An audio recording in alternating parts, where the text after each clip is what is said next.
Bismillahirrahmanirrahim.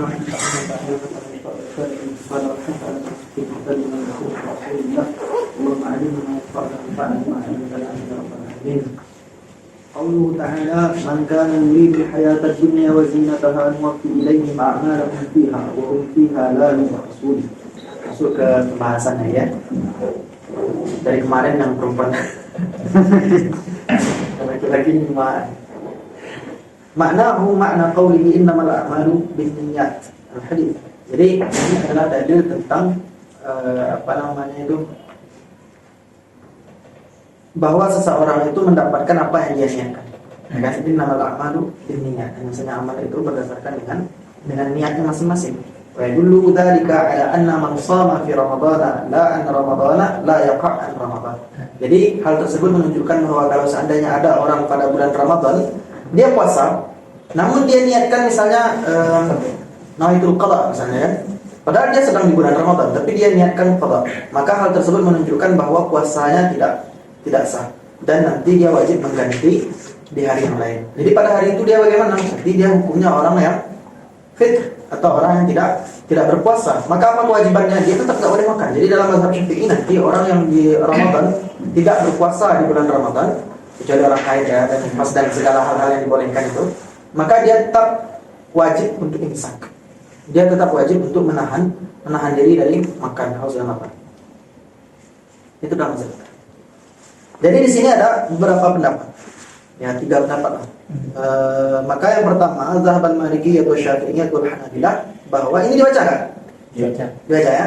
Annahu la yajuzu liman ubiha lahu al-fitru ay yasuma fi Ramadan an ghairihi min qada'in wa nadhrin wa ghairihima. Jadi pendapat yang pertama Malikiyah, Syafi'iyah dan Hanabilah itu tidak diperbolehkan bagi orang yang dibolehkan bagi orang tersebut untuk berpuasa di bulan Ramadan untuk berpuasa yang lain. Ya. Liman ubiha lahu al-fitru, atau dibolehkan bagi orang yang boleh berbuka, maksudnya apa? Contohnya orang sakit. Dia kan boleh enggak puasa Ramadan kan? Atau orang musafir, boleh untuk tidak berpuasa Ramadan kan? Orang yang safar itu. Jadi karena dia boleh tidak berpuasa di bulan Ramadan, tiba-tiba dia ingat ya. Ya udah, kalau gitu saya puasa yang lain aja lah. Ya. Daripada puasa Ramadan kan boleh enggak puasa sekarang. Ya udah saya puasa yang kemarin aja gitu kan. Apakah boleh hal tersebut? Tetap tidak diperbolehkan. Jadi itu tidak sah puasa orang yang seperti demikian. Dan mesti diingat ya, puasa safar ini sering orang salah paham. Kenapa? Kapan orang itu diperbolehkan untuk tidak berpuasa ketika safar? Yaitunya dia idraku asyam fi safar. Kalau seandainya dia mendapatkan puasa itu dalam perjalanan. Artinya dia jalan malam, berarti puasa esok hari itu dia dapati dalam perjalanan. Nah, puasa esok hari itulah yang diperbolehkan baginya untuk tidak berpuasa. Adapun misalnya dia sekarang bulan Ramadan, lalu dia pergi siang hari misalnya atau pagi hari setelah terbit fajar, apakah diperbolehkan lagi untuk tidak berpuasa? Tidak diperbolehkan. Dia wajib itmam ketika itu. Ya, jadi seperti itu. Kalau seandainya dia mendapatkan puasa di dalam perjalanan, baru dia boleh tidak berpuasa. Tapi kalau tidak, maka dia tetap wajib untuk menyempurnakan puasanya. Itu banyak yang salah paham. Kadang-kadang orang kan safar, kita dalam perjalanan sekarang nih, padahal dia pergi pagi kan. Karena kita dalam perjalanan, ya udah berbuka aja gitu. Enggak ada. Kalau dia pergi pagi, berarti dia tidak mendapatkan puasa di dalam perjalanan. Tapi dia berjalan ketika dalam puasa, maka dia wajib menyempurnakan puasa. Jadi yang diperbolehkan tadi apa? Kalau seandainya dia jalan malam, lalu dia mendapatkan puasa di siang harinya. Di siang hari itu masih di jalan maksudnya? Dia masih di jalan, sedangkan hari sudah terbit fajar. Maka ketika itu dia masih dalam perjalanan, baru dia diperbolehkan untuk tidak berpuasa. Berarti maksudnya mulai safarnya sebelum terbit matahari. Ya, intinya kalau dia mulai safar sebelum terbit matahari, baru dia boleh untuk tidak berpuasa setelah itu. Walaupun berangkatnya ketika sahur itu. Iya, ketika sahur, walaupun dia ketika sahur, karena tentu saja kalau sudah melewati batasannya sur atau surul bilad itu. Kalau sudah lewat itu baru dia diperbolehkan untuk tidak berpuasa. Jadi begitu. Itu banyak salah paham. Ya, itu pendapat yang pertama. Zahaba Abu Hanifah fi riwayat al-Karhi ila annahu innahu wajiban akhara ajza'u min dhalikal wajibi wa alayhi qada'u Ramadan. Jadi pendapat Abu Hanifah dalam riwayat Imam Al-Karhi, kata beliau sah saja. Kalau seandainya orang tersebut dia berpuasa untuk puasa yang lain, ya sah saja. Akan tetapi wajib atas orang itu untuk mengqadha. Namun ini tentu saja bagi orang yang dibolehkan untuk tidak berpuasa, ya. Contoh orang safar atau yang sakit tadi. Adapun bagi orang yang wajib untuk puasa Ramadan, tidak ada cerita, dia wajib berpuasa Ramadan, kan begitu. Wa fi qawli Abi Yusuf wa Muhammad yaqa'u shawmuhu an Ramadana wa la yakunu an ghairihi bi niyyatihi maridan kana aw musafiran. Sedangkan menurut di dalam qaul Abi Yusuf dan juga Muhammad Syaibani, ini masih dua sahabat Abu Hanifah, keduanya berpendapat kalau orang tersebut meniatkan puasa yang lain, maka niatnya enggak dianggap dan puasanya jatuh untuk Ramadan. Nah, jadi puasanya tetap dianggap sebagai puasa Ramadan, namun niatnya untuk puasa yang lain itu yang tidak dianggap.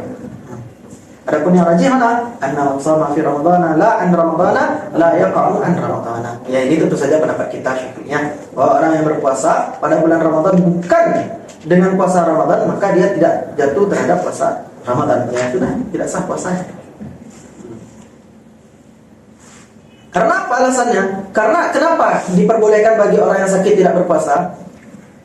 Supaya dia tidak menambah sakitnya. Begitu juga kepada orang yang musafir, ya rukhsah, dua-duanya rukhsah kan, supaya dia tidak memberatkannya dalam perjalanannya. Sekarang dia malah jadi gara-gara, ya. Udah diizinkan nggak puasa Ramadan, nah dia malah kodok puasa atau lakukan puasa yang lain. Nah itu namanya jadi. Oleh karena itu tidak sah sama sekali. Kalau memang ingin puasa, ya puasa Ramadan. Kalau enggak, ya jangan puasa gitu kan. Ngapain gitu kan? Itu kan aneh sebenarnya. Tapi ya surah itu kadang-kadang ada. Kadang-kadang orang bertanya ketika ada kata-kata kan, kok diperbolehkan bagi musafir tidak berpuasa? Boleh nggak puasa Ramadan? Lalu muncul pertanyaan kan, berarti puasa yang lain gimana? Nah, itu kan pertanyaan-pertanyaan iftirati. Adapun ada nggak orang yang belum melakukannya? Allahu a'lam. Kayaknya nggak ada. Ngapain? Ya capek-capek lah saya. Iya, makanya ngapain, mending Ramadan daripada kodok juga akhirnya. Yang kedua, pembahasan tentang wudu litabarrud wa tanazzuf. Di sini sebenarnya tafsirnya agak kurang. Karena di awal beliau katakan apa?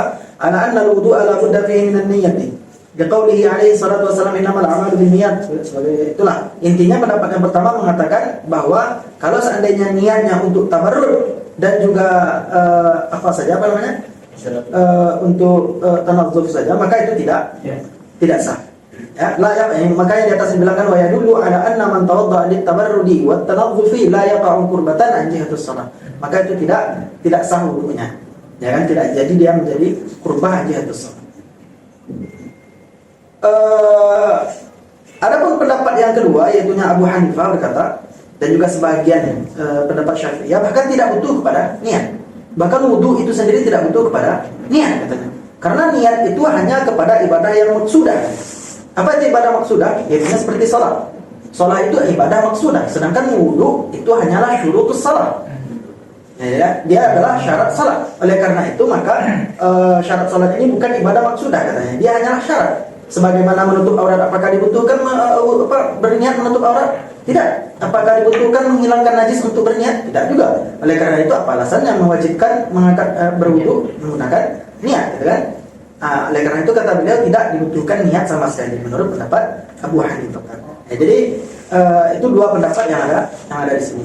Adapun yang rajih kata beliau bagaimana? Orang yang wudu litabarrud wa tanazzuf lau nawa fa innahu yasihhu wudu'uhu. Kalau seandainya dia berniat, maka sah wudunya. Namun kalau saya memandang ini adalah orang yang mensertakan niat atau mustarak niat. Bagaimana orang yang hukum mustarak niat dalam wudu dalam mazhab kita sendiri? Sah saja ketika kita berniat untuk berwudu, itu salah satunya adalah awalnya untuk niat raf'ul hadas kan, namanya wudu ala raf'il hadatsil asghari lillahi ta'ala wa litabarrudi wa litanazzuh. Itu sah, enggak ada masalah. Ya, dalam mazhab kita sendiri itu tidak masalah. Oleh karena itu kalau seandainya ada orang yang berwudu dengan niat wudu disertakan dengan tabarrud dan tanazzuf, itu sah. Ya, itu tidak ada masalah. Namun kalau seandainya dia berniat lit tabarrudi wa tanazzufi faqat, maka ketika itu baru dia tidak sah menjadi wudu. Nah, itu perbedaannya. Namun di sini beliau tidak tafsir seperti itu. Intinya adalah pendapat yang pertama mengatakan tidak sah. Ya kan? Karena mesti katanya beliau enggak pula mengatakan tidak sah, cuman beliau mensyaratkan di sini ada niat untuk wudu. Coba baca semuanya itu. Ya kan? Sekedar menjelaskan bahwa wudu itu butuh niat. pendapat pertama ini. Beliau tidak jelaskan apakah sah atau tidak. Ada di atas pun dikatakan bahwa man tawadda'a li tabarrudi wa tanazzufi la yaqum qurbatan jihad salat. Bahwa dia tidak jatuh kurbah sebagai salat. Artinya dia tidak sah dibawa sebagai dibawa untuk salat. Nah, namun dia sah saja dibawa untuk yang lain gitu kan. Nah, namun tidak sah untuk dibawakan kepada salatnya. Seperti demikian.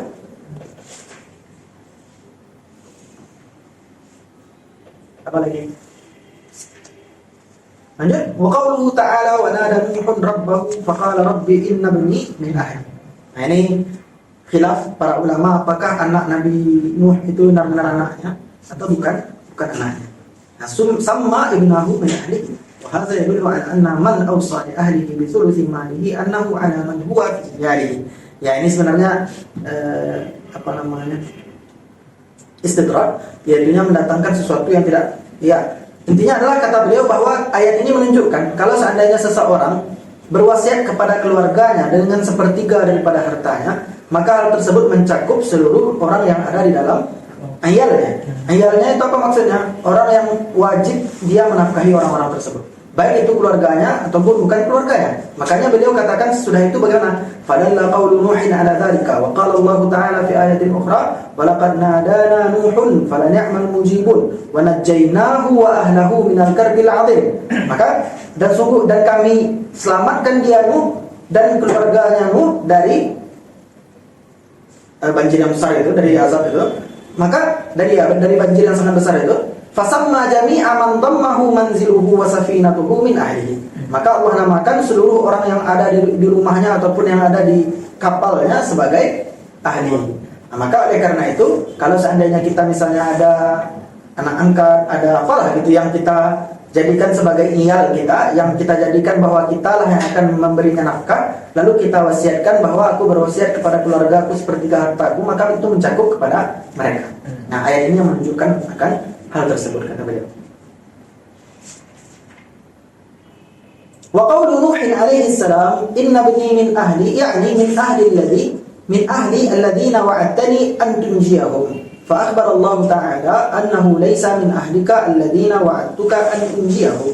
Wa qad qila innahu lam yakun ibnuhu haqiqatan wa zahirul Qur'ani yadullu ala khilafihi wa fihi dalilun ala anna hukma al-ittifaqi fi ad-din aqwa min an-nasabi. Jadi intinya di sini beliau katakan bahwa ada dua pendapat secara garis besar. Ada yang mengatakan dia bukan anaknya secara hakikat, namun zahir Quran nyata-nyata mengatakan inna bani min ahli.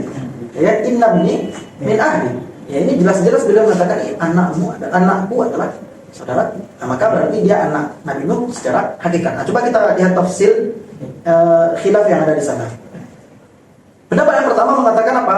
Annahu ibnuhu hakikatan, secara hakikat. Dalilnya adalah ketika beliau ketika Allah yang menghikayatkan wa nada Nuhun ibnahu. Ya, Allah sendiri yang mengatakan bahwa itu adalah ibnahu. Ketika Nabi Nuh menyeru kepada anaknya. Lalu Nabi Nuh sendiri mengatakan, ya bunayya, wahai anakku, ya kan? Maka memalingkan lafaz-lafaz yang nyata-nyatanya secara hakikat menunjukkan itu adalah anaknya, itu khilaful lafzi. Ya kan? Itu khilaful lafzi jadinya. Ya, itu pendapat yang pertama. Ke bawah itu ya enggak terlalu mirip. Al-qaul tsani annahu kana ibnu imraatihi. Pendapat yang kedua mengatakan enggak, dia bukan anaknya tetapi anak istrinya. Anak istrinya apa maksudnya? Artinya istrinya memiliki suami lain mungkin sebelum Nabi Nuh, lalu Nabi Nuh menikahinya. Nah, artinya anak tirinya, ya. Annahu kana ibnu imraatihi. Annahu kana ibnu imraatihi. Wa huwa qaul Muhammad bin Ali al-Baqir wal Hasan al-Basri. Wa yurwa anna Ali radhiyallahu anhu qara'a wa nada Nuhun ibnaha. Wallahu a'lam, ini qiraat siapa? Saya enggak tahu qiraat. Syaz ya? Iya, betul. Nah, ini adalah qiraat yang syaz berarti. Wa dhamiru li imra'atihi wa qara'a Muhammad bin Ali wa Urwah bin Zubair ibnahu ibnaha bi fathil ha, tapi tidak memakai alif. Ya. Nah, jadi dari dalil-dalil ini, dari qiraat-qiraat yang syazah ini, maka beliau berpendapat bahwa anak yang dimaksud di sana adalah anak istrinya Nabi Nuh dan bukan anak kandungnya. Ya, ini sebenarnya untuk mentanzih juga ya keturunan Anbiya itu sebagai orang yang kafir dan segala macam. Namun kita tidak Ya tidak masalah. Turunan Nabi itu misalnya ada yang kafir, tidak ada masalah karena mereka tidak maksum. Ya. Yang maksum itu adalah para nabi, adapun keturunan mereka itu tidak maksum. Makanya kadang-kadang kalau di daerah, kalau ada mungkin nggak tahu di daerah itu gimana, kadang-kadang ada beberapa orang tua itu lihatlah susah anaknya ustaz tapi ibunya begini. Lihatlah ayahnya kiai tapi anaknya begini. Itu semua sebenarnya nggak ada hubungannya, nggak ada ta'alluq. Ini Nabi Muhammad pamannya gimana? Nabi Nuh gimana anaknya? Ya? Gimana Nabi siapa lagi? Nabi Lut gimana istrinya? Banyak yang Nabi Adam apa lagi? Gimana anaknya? Gitu kan? Itu sudah pasti anaknya, nggak tahu mungkin anak orang lainnya. Itu sudah pasti anaknya itu. Keturunannya. Jadi nggak ada sama sekali hubungan antara hal tersebut. Ayahnya alim lalu anaknya tidak, atau anaknya alim lalu ibu atau ayahnya ahli maksiat, itu tidak ada hubungannya. Memang karena memang sudah berusaha mungkin ayahnya mendidik, tapi hidayah adalah alhamdulillah. Ya hidayah itu dari sisi Allah ya. Mau gimana gitu kan? Mau susah-susah apa ya apapun, kalau seandainya tidak kata Allah maka tidak. Ya, karena itu tuh perlu dijelaskan kepada masyarakat kita. Soalnya kasihan juga banyak anak muda kadang-kadang kan, ya, anak santren atau apa, jadi takut ceramah gitu. Gara-gara nanti ibunya belum pakai hijab, kan belum pakai jilbab. Kalau dia ceramah nanti orang bilang, kamu aja belum ternasehati, kamu pula kamu nasehati. Ya, itulah. Pendapat yang ketiga, annahu waladun ala firashihi bi ghairi rasyad. Nah, ini lebih parah lagi. Ya, dia dituduh bahwa pendapat yang ketiga ini mengatakan bahwa istri Nabi Nuh itu berzina. Karena ini mesti kita tanzih para nabi dari hal tersebut. Memang mereka ada dalil yaitunya fakhanatahuma, yaitunya la imra'atul Lut dengan imra'atul Nuh.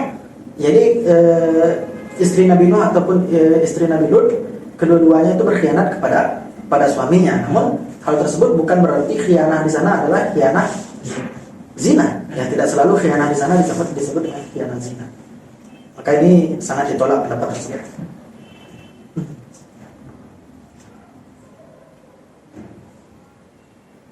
Apalagi? Ya, karena ada dalil yang lain juga, al-khabisatu lil-khabisin, ya nggak mungkin Nabi dengan orang yang berzina kan? Karena orang berzina pasti dengan orang berzina, sedangkan orang yang saleh yang thayyibat pasti dengan orang yang thayyibin pula. Namun tidak menutup kemungkinan orang berzina itu berubah menjadi thayyibin, ya, ketika dia sudah bertobat. Wa bil jumlati faqad dalalna ala anna al-haqqa huwa al-qawl al-awwal wa annahu ibnuhu fil haqiqati. Ya, karena yang pertama adalah pendapat yang paling kuat karena memang itu adalah anaknya, ya. Namun tentu saja rabitud dini aqwa min rabitin nasabi. Namun tetap saja hubungan dari segi keagamaan itu jauh lebih kuat daripada hubungan secara nasab. Maka kalau seandainya memang dia tidak mau mengikuti Nabi Nuh, ya sudah, Allah sendiri yang memutuskan hubungan tersebut. Dia bukan anakmu kata Allah kan, ya sudah, berarti habis berkah. Lanjut.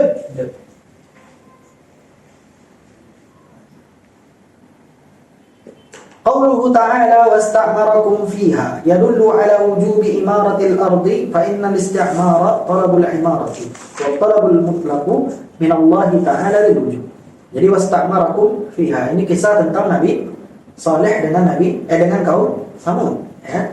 Nabi Saleh dengan kaum Samud. Jadi kaum Samud itu sudah diberikan oleh Allah, atau wasta'marakum fiha, Allah berikan kepada mereka itu tuntutan untuk mengembangkan tanah. Jadi mereka sudah mengolah tanah di sana. Namun mereka akhirnya tetap durhaka kepada Allah Subhanahu wa taala. Nah, oleh karena itu, karena dipakai di kalimat ini adalah sigat alif sin dan juga ta yang mana itu adalah mengandung talab.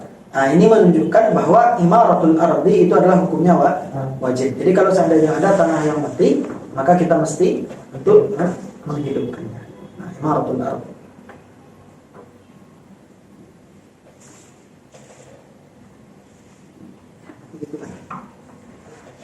Itu di bawah penjelasannya saja, karena tidak ada pendapat ulama juga. Lanjut, tahiyatul malaikati assalamu. Qauluhu qalu salama yadullu ala anna as-salama alladhi huwa tahiyatul islami kana tahiyatul malaikati. Jadi kata beliau, kata Imam Al-Harasi, bahwa malaikat pun salamnya adalah seperti umat Nabi Muhammad sallallahu alaihi wasallam, assalamu alaikum. assalamu alaika. Walaupun tidak di bawah nanti dirajihkan atau disahihkan oleh beliau bahwa yang dimaksud di sana adalah maknanya dan bukan lafaznya. Artinya apa? Maknanya apa maksudnya? Yaitu sesuatu yang ditunjukkan oleh lafaz salam itu sendiri. Apa itu? Ya, keselamatannya. Nah, intinya para malaikat mereka mengucapkan hal tersebut. Apapun bahasa yang dipakai oleh malaikat, Allah dan kita nggak tahu. Dan apapun bahasa yang dipakai oleh Allah Subhanahu Wa Taala di akhirat untuk mengkhitab manusia, intinya apapun bahasa yang dipakai lah kita nggak tahu. Tapi di dalam Al-Quran beliau menyebutkan dengan lafaz salam. Maka oleh karena itu yang dimaksud adalah makna daripada salam tersebut dan bukan lafaz salam itu kata beliau. Walaupun sama-sama ada sebenarnya. Selanjutnya hukum takhiril bayani, ini bukan an, ini ilah. Karena kalau an maka itu haram atau mustahil. Kalau an waqtil hajah itu mustahil. Yang boleh itu an waqtil khitab. Nah, jadi oleh karena itu di sini lebih tepat hukum takhiril bayan ila waqtil hajah. Nah, dan itu juga yang akan dipakai usulnya sudah itu. Makanya awalnya saya bingung ini boleh lah. Kemarin ada ini dari dokter ya.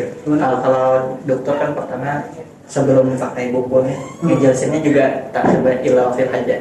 Nah, terus Tapi pas di sini terkejut juga beliau.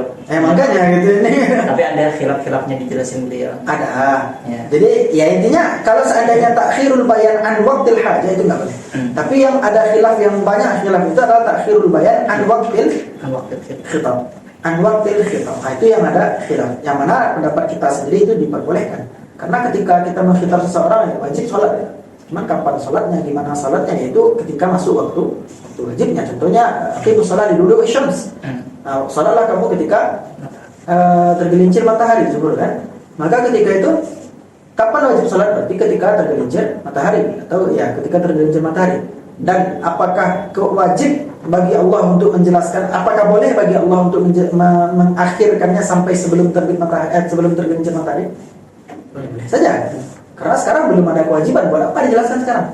Nah, nanti udah hampir masuk kepada kewajiban, artinya sudah muncul waktu hajat, barulah wajib untuk dijelaskan. Itu sudah mustahil untuk mengakhirkannya. Walaupun ada khilaf juga di sana, ya takhirul bayan an waqtil hajah pun ada khilaf.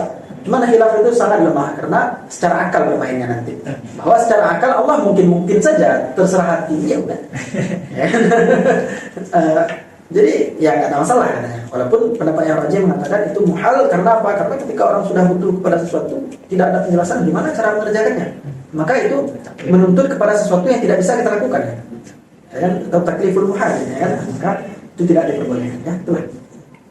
Intinya di sini adalah qauluhu ta'ala inna ursilna ila qaumi Lut. Jadi dari mana pengambilan dalilnya? Apa ilah itu? Ilah. Apa itu? Ilah.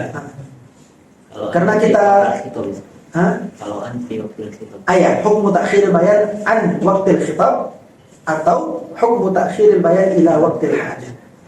Karena pembahasan kita sekarang itu. Qauluhu ta'ala inna ursilna ila qaumi Lut. Sungguhnya aku sudah diutus kepada kaum Lut. Jadi ini kisah tentang para malaikat dengan Nabi Ibrahim ketika para malaikat bertamu kepada Nabi Ibrahim. Lalu Nabi Ibrahim takut. Oleh karena itu beliau katakan kata malaikat kami sudah diutus pula kepada kaum Lut. Oleh karena itu baru tahu Nabi Ibrahim mereka ini adalah para malaikat. Karena zahaba an Ibrahim ar-ru'u, maka tatkala sudah pergi dari Nabi Ibrahim itu rasa takut, waja'atul busyra, dan juga sudah datang pula kabar gembira kepada mereka dengan kelahiran Nabi Ishaq dan juga Nabi Yakub sesudahnya. Yujadiluna fi qaumi Lut. Barulah Nabi Ibrahim bertukar pendapat atau berbincang kepada para malaikat tentang kaum Lut. Karena di awal beliau katakan oleh para malaikat itu kami sudah diutus pada kaum Lut. Tapi belum ada penjelasannya. Namun ketika sudah butuh Nabi Ibrahim kepada penjelasan, barulah para malaikat pun menjelaskan. Jadi ini dalil bahwa diperbolehkan mengakhirkan bayan sampai waktu bayan tersebut dibutuhkan. Nah itu maksudnya, sampai kepada waktu bayan tersebut dibutuhkan.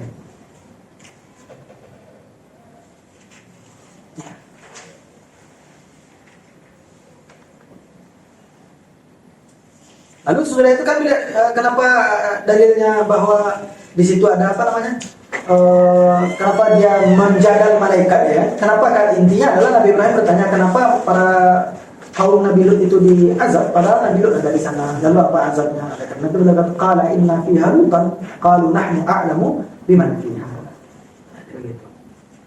وذلك يحتج به من يجوز تأخير البيان إلى وقت الحاجة لأن الملائكة إلى akan dipakai di sini ya, artinya memang dari awal sebenarnya ila, salah tulisan gitu. Iya, karena ini tambahan sebenarnya. Judul-judul ini tambahan ini. Nggak ada di kitab Imam Kiai Al-Hirasi, nggak ada. Kitab aslinya. Nah, jadi itu judul-judul itu tambahan. لأن الملائكة أخبرت إبراهيم أنها تهلك قوم لوط ولم تبين المنجين منهم ومع ذلك فإن إبراهيم عليه السلام جادلهم وقال لهم أتهلكونهم وفيهم كذا وكذا من المسلمين وتعرف منهم أمر العذاب وأنه عذاب واقع بهم لا محالة أم يعفى عنهم إذا رجعوا وهذا دلالة لا محالة على جواز تأخير البيان إلى وقت الحاجة وهو بين حسن. Jadi ini jelas bahwa ini dalil untuk orang yang mengatakan boleh mengakhirkan penjelasan sampai waktu penjelasan tersebut dibutuhkan.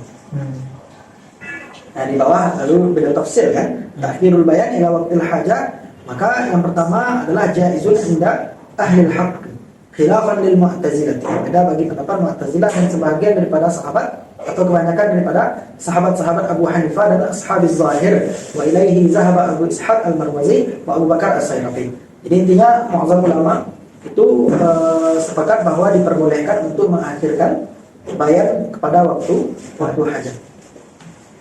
Namun sebagian ulama ada juga yang suatu jamaah membedakan antara am dengan mujmal. Kalau seandainya dia am maka tidak diperbolehkan. Tapi kalau seandainya dia mujmal maka diperbolehkan. Apa perbedaan antara am dengan mujmal? Kalau itu perlu penjelasan. Mujmal? Perlu penjelasan lagi dari. Kalau am? Butuh penjelasan juga. Ini apa? Ya intinya adalah perbedaan kalau seandainya paham antara ma'rifah dan nakirah. Maka nakirah itu adalah mujmal, itu adalah am, itu adalah mujmal. Sedangkan kalau ma'rifah itu adalah am. Contohnya apa? Uqtulul musyrikina. Itu uqtulul musyrikina itu adalah am. Artinya ketika alif lam, ketika jamak dimasuki oleh alif lam dia memfaedakan bagi umum. Ketika dikatakan uqtulul musyrikina berarti bunuhlah seluruh kaum musyrikin. Seluruh kaum musyrikin. Berbeda dengan kalau seandainya dia mujmal atau nakir. Mujmal bagaimana? Mujmal itu contohnya adalah a'tiq raqabah. A'tiq raqabatan. Artinya adalah merdekakan satu budak. Budaknya budak yang mana? Terserah.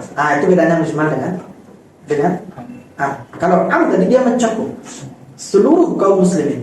Contohnya a'tiqir raqabah, ya kita samakanlah. A'tiqir raqabah memakai alif lam. Artinya di sana kita diperintahkan untuk memerdekakan seluruh budak yang ada di dunia ini. A'tiqir raqabah. Berarti seluruh budak. Tapi kalau seandainya dikatakan a'tiq raqabatan, maka berarti kita wajib memerdekakan satu budak, namun budaknya terserah yang mana. Itu perbedaan dengan am dengan mujmal.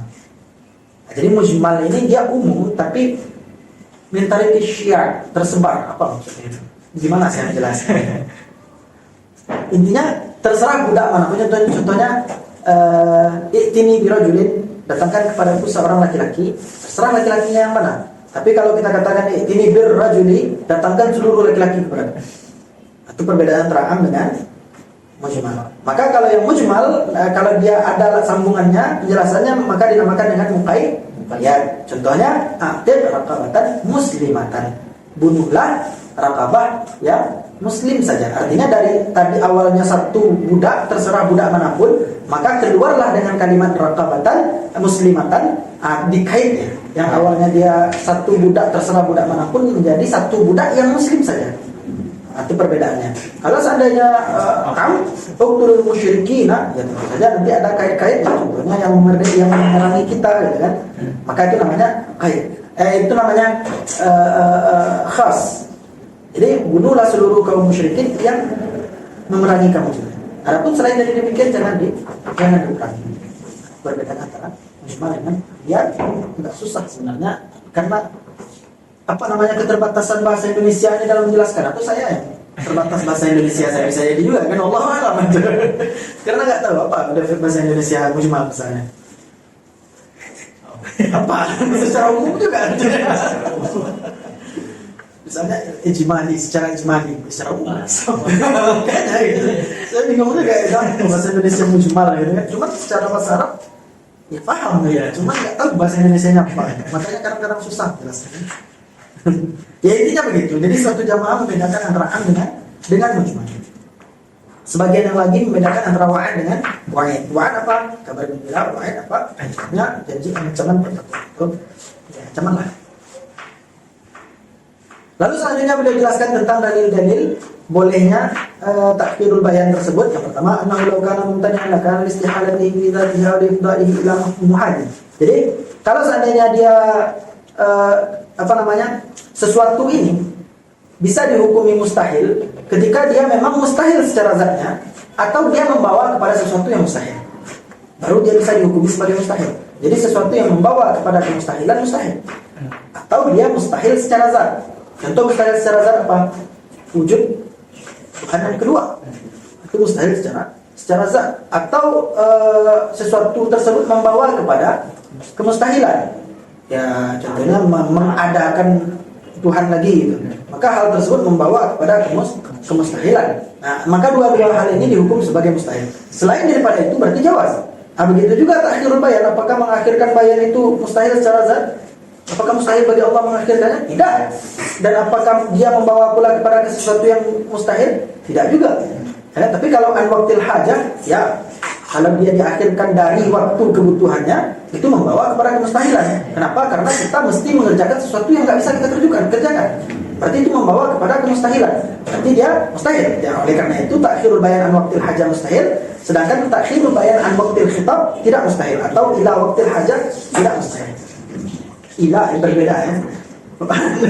Jangan samakan ya.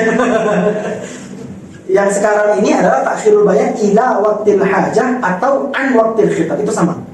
Artinya maknanya sama, Zat? Ya, ila waqtil hajah dengan an waqtil khitab itu sama. Oh, artinya sama, cuma sama. beda lafaz. Beda lafaz saja. Tapi kalau an waqtil hajah dengan ila waqtil hajah berbeda. Bedanya di mana tuh? Karena kalau an waqtil hajah berarti kita akhirkan, sedangkan kita sudah butuh penjelasan, tapi diakhirkan oleh Allah. Oh. Itu nggak boleh. Kenapa? Karena Contohnya kita diwajibkan untuk sholat ketika matahari sudah di pertengahan siang, sholat zuhur. Sedangkan tata cara sholat belum dijelaskan. Sekarang sudah sampai tengah hari dan tata cara sholat masih belum dijelaskan. Berarti beliau memerintahkan kita dengan sesuatu yang mustahil kita kerjakan. Makanya mustahil. Itu kalau dia an waqtil hajah. An waqtil hajah. Tetapi kalau ila waqtil hajah itu boleh-boleh saja. Atau an waqtil khitab. Atau an waqtil khitab itu boleh-boleh saja. Kenapa? Karena kita butuhnya ketika matahari sudah di pertengahan siang. Nah, sedangkan khitab misalnya turun di waktu subuh. Di waktu subuh. Oh. Maka boleh-boleh saja diakhirkan sampai waktu butuh. Atau an waqtil khitab, dari waktu khitab tersebut diturunkan. Nah, itu berbeda. Nah, itu mesti ini sebenarnya gara-gara awal sudah meragukan ya. Jadi begitu. Maka kalau seandainya ila waqtil hajah ini dia mustahil nggak mengakhirkan penjelasan sampai waktu kita butuh? Tidak, boleh-boleh saja. Tapi sesudah waktu butuh baru tidak diperbolehkan. Nah, maka oleh karena itu berarti tidak mustahil. Nah, itu dalil yang pertama. Kalau seandainya dia tidak mustahil berarti dia jawaz. Kalau seandainya dia tidak mustahil berarti dia jawaz. Yang kedua, ini secara akal maksudnya. Yang kedua, annahu innama yahtaju ilal bayani lil intisali wa imkani wa li ajlihi yahtaju ilal qudrati wal alat. Ini dia takhir kias kepada alat. Ya, misalnya kita mengerjakan sesuatu, kita membutuhkan alat. Kapan alat itu kita butuhkan? Yaitunya ketika kita hendak mengerjakan sesuatu tersebut. Maka sebelum waktu untuk mengerjakannya itu muncul, maka alat tersebut tidak wajib ada. Ya, alat tersebut tidak wajib ada untuk apa, gitu kan? Nah, tapi sudah masuk waktu kewajiban, barulah alat tersebut mesti ada. Kalau tidak juga ada, berarti dia menyuruh kita mengerjakan sesuatu yang mustahil. Dan itu tidak diperbolehkan. Istidlal yang ketiga, yaitunya baru dengan dalil Al-Quran dan juga Sunnah. Contohnya apa? Fa idza qara'nahu fattabi' Qur'anah, tsumma inna 'alaina bayanah. Maka lafaz summa itu menghendaki bagi takhir. Ya kan? Oleh karena itu Allah bacakan dulu ayatnya, barulah Allah jelaskan. Nah, ini nyata-nyata Allah katakan dengan lafaz summa. Maka ini berarti menjelaskan bahwa takhirul bayan ila waqtil hajah atau an waqtil khitab itu boleh-boleh saja, tidak masalah. Begitu juga misalnya innallaha ya'murukum an tadhbahu baqarah. Bakarahnya seperti apa? Karena baru sudah itu dijelaskan bakarahnya bagaimana. Dan sebagai macamnya. Sunnahnya begitu juga, aqimus shalah contohnya. Rasulullah katakan aqimus shalah. Lalu cara salat sendiri bagaimana? Ya, barulah dijelaskan sesudah hal-hal tersebut. Dan dalil-dalil yang lain. Yang keempat dalilnya apa? Bahwa mentakhir nasakh, ya takhir, bahwa boleh takhir, bukan boleh, wajib. Nasakh itu memang datangnya terakhir. Maka nasakh itu datangnya terakhir. Dan nasakh itu adalah bayan. Maka sepakat para ulama boleh menasakh Al-Quran dengan Al-Quran. Yaitu berarti boleh mendatangkan bayan setelah kitab itu diturunkan. Nah, maka ini dalil yang ke.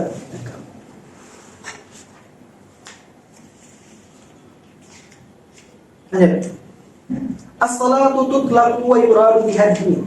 Ini masuk kepada ayat selanjutnya. Qauluhu ta'ala as-salatu ta'muruka an natruka ma ya'budu aba'una.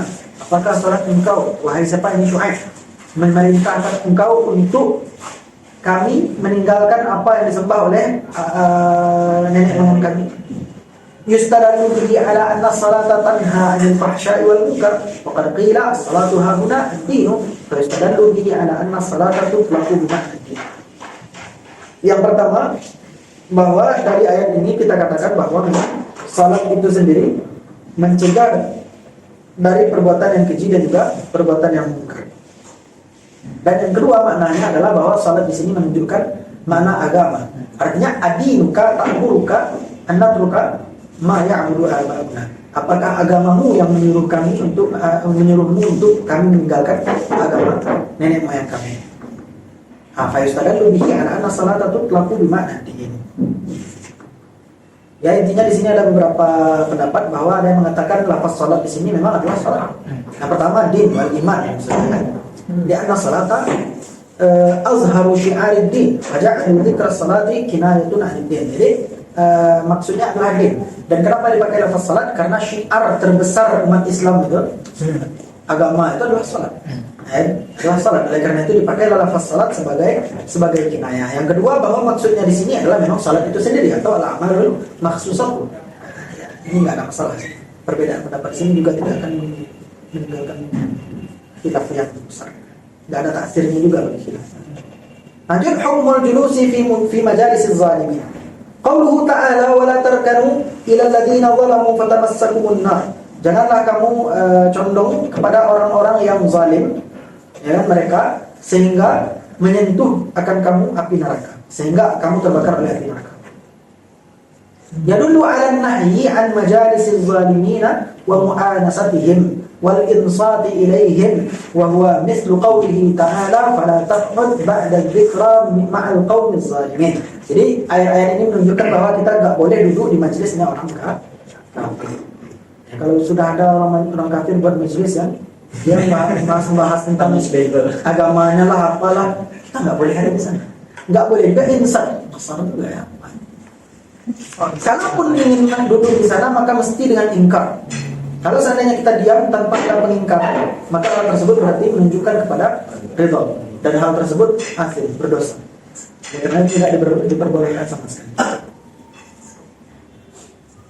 Ayat yang lain misalnya mengatakan wa imma yunsiyanaka syaitan. Ada kalanya nanti syaitan itu melupakan kamu atau membuat kamu lupa. Fala taq'ud ba'da dzikra ma'al qaumiz zalimin. Namun ketika kamu sudah ingat, jangan kamu duduk lagi bersama kaum-kaum zalim itu. Maka di bawah ada tambih dari beliau sedikit, faghairu jaizin li ahadin mujalasatuhum ma'a tarkin nakiri sawa'un kanu muzhirina fi tilkal hali zulmi wal qaba'ihi aw ghairu muzhirina. Ya, tidak boleh bagi seorang pun duduk bersama orang kafir itu, ya, tanpa ada pengingkaran.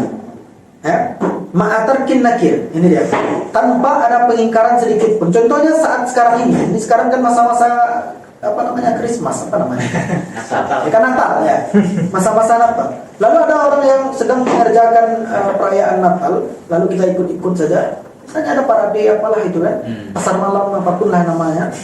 Kita ikut di sana tanpa ada pengingkaran, bahkan menikmati, itu tidak boleh. Boleh kan? Di sekolah. Itu tidak diperbolehkan. Walaupun mereka ketika itu tidak menampakkan kezaliman mereka, tidak nampak, dan mereka sedang menikmati parade kafir mereka. Yang ada Paris. Tetap tidak diperbolehkan. Ya. Li'anna nahya amun an mujalasatil zalimin. Karena nahi itu, larangan itu umum. Ya, baik mereka itu menampakkan kezaliman mereka ataupun tidak menampakkannya, kita tidak diperbolehkan. Li'anna fi mujalasatihim mukhtaran ma'atarkin nakiri dalalatun ala ridha bifi'li. Maka kalau seandainya tanpa ada pengingkaran, itu menunjukkan bahwa kita ridha dengan apa yang mereka perbuat. Ya, ta'zim hal tersebut karena mereka yakin Yesus lahir hari itu. Mereka taklah yakin Tuhan lahir hari itu. Maka bagaimanapun hal tersebut bertentangan dengan akidah kita. Tidak ada Tuhan dilahirkan ini. Makanya wajib kita untuk mengingkari Maulid Nabi Isa. Maulid Nabi Isa udah beda. Kalau seandainya memang ada Maulid Nabi Isa, ada saya nggak tahu kapan. Ya ada beberapa ulama yang mengatakan sesuai dengan ortodoks. Ortodoks berapa? 17 ya? Mesir berapa? Mesir bukan 25, mereka ortodoks. Kalau nggak salah 17 Januari kita berapa? Ya, ada yang mengatakan boleh-boleh saja kita bergembira dengan milad Masih gitu kan. Karena itu Nabi ya. Saya cuman janganlah mujalasatihim, jangan bareng pula sama mereka kan. Mereka lahir Tuhannya, kita lahir Nabi kita, lalu bahagia bersama, nggak ada cerita. Yang ada mereka malah semangat juga ya. Kalau udah aman, ternyata agama kita bentar-bentar. Di Indonesia sudah banyak sekarang agama itu semua, pemikiran-pemikiran seperti itu, bahwa agama itu semuanya mengajak kepada kebenaran. Maka jalannya saja yang berbeda. Intinya tujuannya sama, yaitu mengajak kepada kebaikan. Nggak ada kayak gitu. Itu banyak syubhat-syubhat seperti itu banyak merasuki anak-anak muda, dan juga dikarenakan sebagian ulama, ya, dalam tanda kutip mereka katakan itu ulama yang kadang-kadang terlalu bercengkrama tanpa menampakkan bahwa memang itu ya kafir.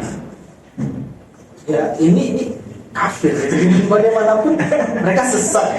Mesti ditampakkan, bukan malah yang menampakkan rahmat Islam, betul menampakkan rahmat Islam, namun tetap menjaga bahwa memang kafir itu kafir. Kadang-kadang kebablasan itu yang mesti dijaga. Lanjut. Apa lagi ini? Qauluhu ta'ala wa aqimis salata tarafayn nahari tarafayn nahari, dan dirikanlah salat pada dua tepi siang atau dua tepi siang, ya kan? Dua tepi siang, mana tepi siang yang dua? Aniya bi tarafayn nahari ala qauli Ibn Abbas al-fajr wal 'asr, wa aniya bi qawlihi wa zulafan min al-laili adalah al-maghriba wal 'isya'a. Jadi dia ada tarafayn nahar dan ada zulafan min al-lail. Yang tarafayn nahar atas perkataan Ibn Abbas adalah salat fajar dan juga salat asar, karena dua-duanya adalah tepi daripada siang hari. Karena kalau maghrib sudah masuk malam. Nah, salat fajar sebenarnya masih malam, cuman dia sudah tidak dianggap malam lagi, dia dianggap sebagai fajar. Ikhtalafat aqwalul ulama fil murad bi tarafayn nahari wa zulafan min al-lail. Al-qaulul awal tarafayn nahar, pendapat yang pertama adalah siang dan juga atau pagi dan juga sore. Pagi dan juga sore. Sedangkan zulafan minal lail sa'atun minal lail, yaitu adalah waktu-waktu pada malam hari. Wa hiya sa'atul qaribatu atau sa'atul qaribatu min akhirin nahar. Jadi yang dinamakan dengan salat siang, salat pagi itu adalah salat fajar, dan yang dinamakan dengan salat sore itu adalah salat zuhur dan juga salat asar katanya. Lianna ma ba'da zawal asyik, karena sesuatu yang sesudah zawal syams atau tergelincir matahari itu semuanya dinamakan dengan sore. Jadi sesudah pertengahan hari, ya, sudah condong matahari ke arah mana berarti? Nah, artinya sudah condong ke arah barat, ya barat. Maka ketika itu berarti sudah dianggap sebagai asyik atau petang. Walaupun lewat sedikit gitu. Walaupun tambah sedikit. 12 lewat 1 menit. Ya, semuanya itu ba'da zawal. Intinya ba'da zawal, ya. Intinya ba'da zawal atau masuk waktu zuhur, maka itu sudah dinamakan dengan siang lah atau petang. Ya, apa bahasa Indonesia itulah petang, ya. Ya, Dan sholat sedangkan sholat az-zulaf itu atau yang beberapa waktu dari malam hari itu adalah maghrib dan juga isya. Maghrib dan juga isya. Maka ini tercakup seluruh sholat. Jadi aqimus shalah tarafay nahar wa zulafa minal lail itu mencakup seluruh sholat. Itu menurut pendapat yang pertama. Pendapat yang kedua mengatakan at-taraful awal subuh, tsani al-asr, bahwa taraf yang pertama adalah subuh karena itu yang menjelang terbit matahari. Dan taraf yang kedua adalah asar karena itu yang menjelang maghrib, ya, menjelang malam. Qala al-Hasan wa Qatadah wa Dhahhak wa zulafu al-maghrib wal isya. Sedangkan yang dinamakan dengan zulaf adalah maghrib dan juga isya. Maka zuhur tidak termasuk karena zuhur beliau anggap yaitu ya siang, bukan tepi. Dia mungkin asyik, dia mungkin termasuk kepada petang, namun dia bukan taraf. Dia di pertengahan. Maka dia tidak termasuk kepada tarafain nahar namanya. Karena itu tidak termasuk zuhur. Al-qawl ats-tsalits at-tarafani as-subh wal maghrib. At-tarafani itu adalah subuh dan juga maghrib karena dua-duanya berada sebelum siang. Ya, artinya subuh itu sebelum terbit, maghrib sudah terbit. Artinya dua-duanya berada di luar terbit, di luar munculnya matahari, dan itu adalah tepi-tepinya, ya kan? Tepi-tepi daripada siang itu sendiri. Qala Ibnu Abbas wal Hasan aidan wa zulaf al-isya'u wa laysat az-zuhr wal 'asr fi hadhihi al-ayah. Sedangkan az-zulaf itu hanya waktu isya saja. Adapun asar dengan zuhur, ya itu waktu nahar, bukan tarafai nahar. Itu waktu nahar dan bukan tarafai nahar. Yang keempat, at-tarafani az-zuhr wal 'asr wal zulafu al-maghrib wal isya' was subh. Ya, dan ini lebih kepada memandang kepada jahar dan tidaknya. Karena dua taraf itu zuhur dan asar berarti dia salat-salat yang sir, sedangkan maghrib, isya dan subuh itu adalah salat-salat yang jahar. Allahu a'lam. Al-qawl al-khamis al-murad bi tarafai an-nahar huma salatul fajri wa salatul isya. Nah, maka yang dimaksud dengan tarafai nahar hanyalah salat isya dan juga salat fajr. Apa alasannya? Wallahu a'lam, enggak dijelaskan juga. Al-qawl ats-tsalits, semakin ke bawah itu semakin banyak pendapatnya sehingga enggak ada penjelasannya. Al-qawl ats-tsalits salatul fajri wa zuhri tarafun wa salatul asri wal maghribi tarafun. Sedangkan salatul isya itu tidak dianggap. Nah, berarti dia lebih kepada palimah itu. Itu 3 taraf ya, yang mendapatkan ini. Iya, 3 taraf. Cuman salat isya kan enggak dianggap. Iya, jadi tetap aja bukan salat isya dianggap, tapi dia zulaf. Oh, zulaf. Iya, yang taraf itu berarti yang salat fajar dengan salat zuhur saja, dan salat asar dengan maghrib itu satu taraf pula. Artinya kayak apa namanya? Ini sebelum terbit, lalu dibarengi dikawankan dengan yang sudah terbit, itu zuhur. Nah, juga yang di dalam waktu atau di dalam nahar itu yaitu asar dan sesuatu yang sesudah terbentuk yaitu maghrib. Adapun isya itu yang dinamakan dengan zulafa minan lail. Ar-rajih ya atau ulama.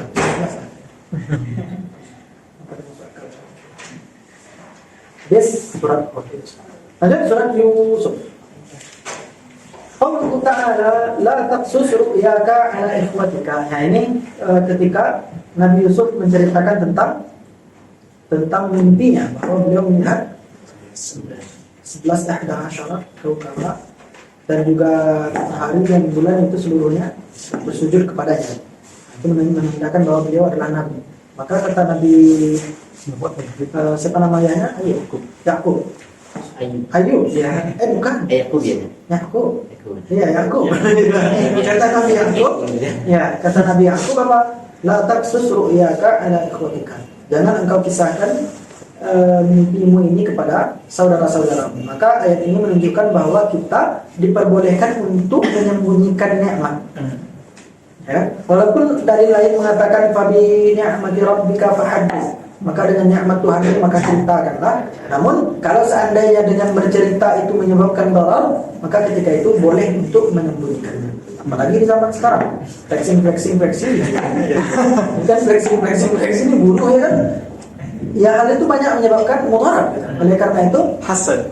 Iya, hasad orang banyak gitu kan, sehingga kadang-kala kita boleh untuk menyembunyikan nikmat itu. Walaupun dari hak nikmat itu untuk diceritakan, namun beberapa pendapat ulama mengatakan ceritakanlah nikmat itu kepada kawan yang siqah, Yang dipercaya. yang dipercaya.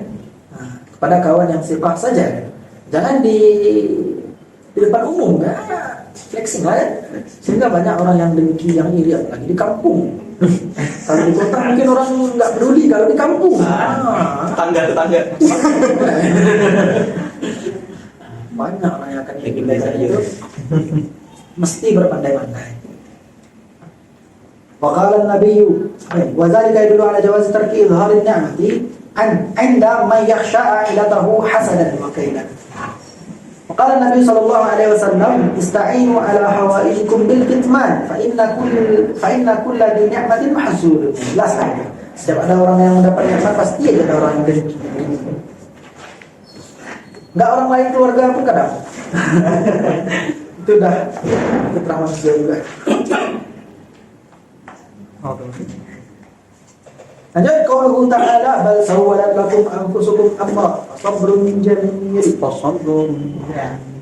Maka yadullu sadrul ayati ala jawazil hukmi bil alamati fa innahu lamma ra'a al-qamisa sahihan qala ya bani ma ahidtu wallahi adhiba haliman. Jadi ini menunjukkan bahwa ketika saudara-saudara Yusuf membawa pakaian dengan bidamin kadzib itu, dengan darah yang dusta itu, ya dilihat oleh Nabi Yakub kan, darahnya aja yang ada tapi bajunya nggak robek ya.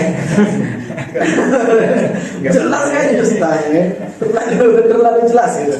Oleh karena itu, sawwalat lakum anfusukum amra. Kamu menganggap baik sesuatu yang buruk itu. Sabrun jamil. Maka sabar itu lebih baik. Oleh karena itu beliau diceritakan bahwa berkata Nabi Yakub kepada anak-anaknya, ya bani ya ma ahidtu wallahi atiba haliman. Dia mengatakan bahwa ya demi Allah sesungguhnya Zi'ib itu atau serigala itu sangat lemah lembut ya. Sehingga nyindir lemah lembut Zi'ib itu. Dia udah darah tapi bajunya nggak robek gimana? Maka itu berarti ada alamat. Jadi ada tanda yang beliau baca. Ya kan? Baju nggak robek berarti ini dusta. Ya kan? Baju tidak robek berarti ini adalah dusta. Ini menjadi dalil bahwa diperbolehkan untuk memutuskan hukum dengan tanda. Itulah yang menjadi pembahasan kita sekarang itu. Nanti kita akan menjelaskan. Fa wa qawluhu fasabrun jamil yadullu ala anna min adabid din husnus sabri wal azab wa tarku syakwa wa huwa mislu qawlihi ta'ala alladhina idza asabatuhum musibatun qalu inna lillahi wa inna ilaihi raji'un. Ya, kalau dapat musibah itu ya sudah katakan inna lillahi wa inna ilaihi raji'un, dan juga katakan alhamdulillah rabbil alamin ala kulli hal. Ya, atau apapun yang ditakdirkan Allah tentu saja ada hikmah di dalamnya, dan mesti kita untuk bersabar dari sesuatu yang dan redha dari apa yang diputuskan oleh Allah Subhanahu wa taala. Azza di sini maknanya apa? Apa? Azza itu apa? Kalau sebenarnya kan takziah atau semacam itu kan, cuman dia sesuatu yang tidak Menenangkan hati mungkin. ya, yang tercela sampai kita benar-benar nggak apa kita dibuatnya itu, nggak tenang kita. Sehingga oleh karena itu mesti kita husnus sabri wal azab, yang menenangkan hati lah. Jangan Husnuzon mungkin. coba lihat coba lihat kamus arti pastinya itu kan. Nyaman sih. Karena asal katanya tuh nanti dengan takziah itu sama.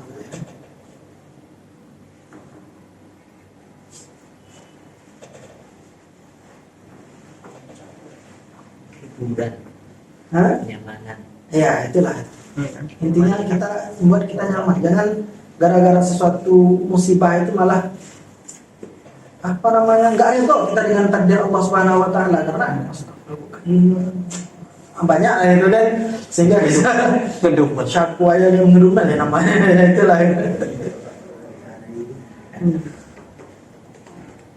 Jadi mesti sabar dan juga tenangkan hati.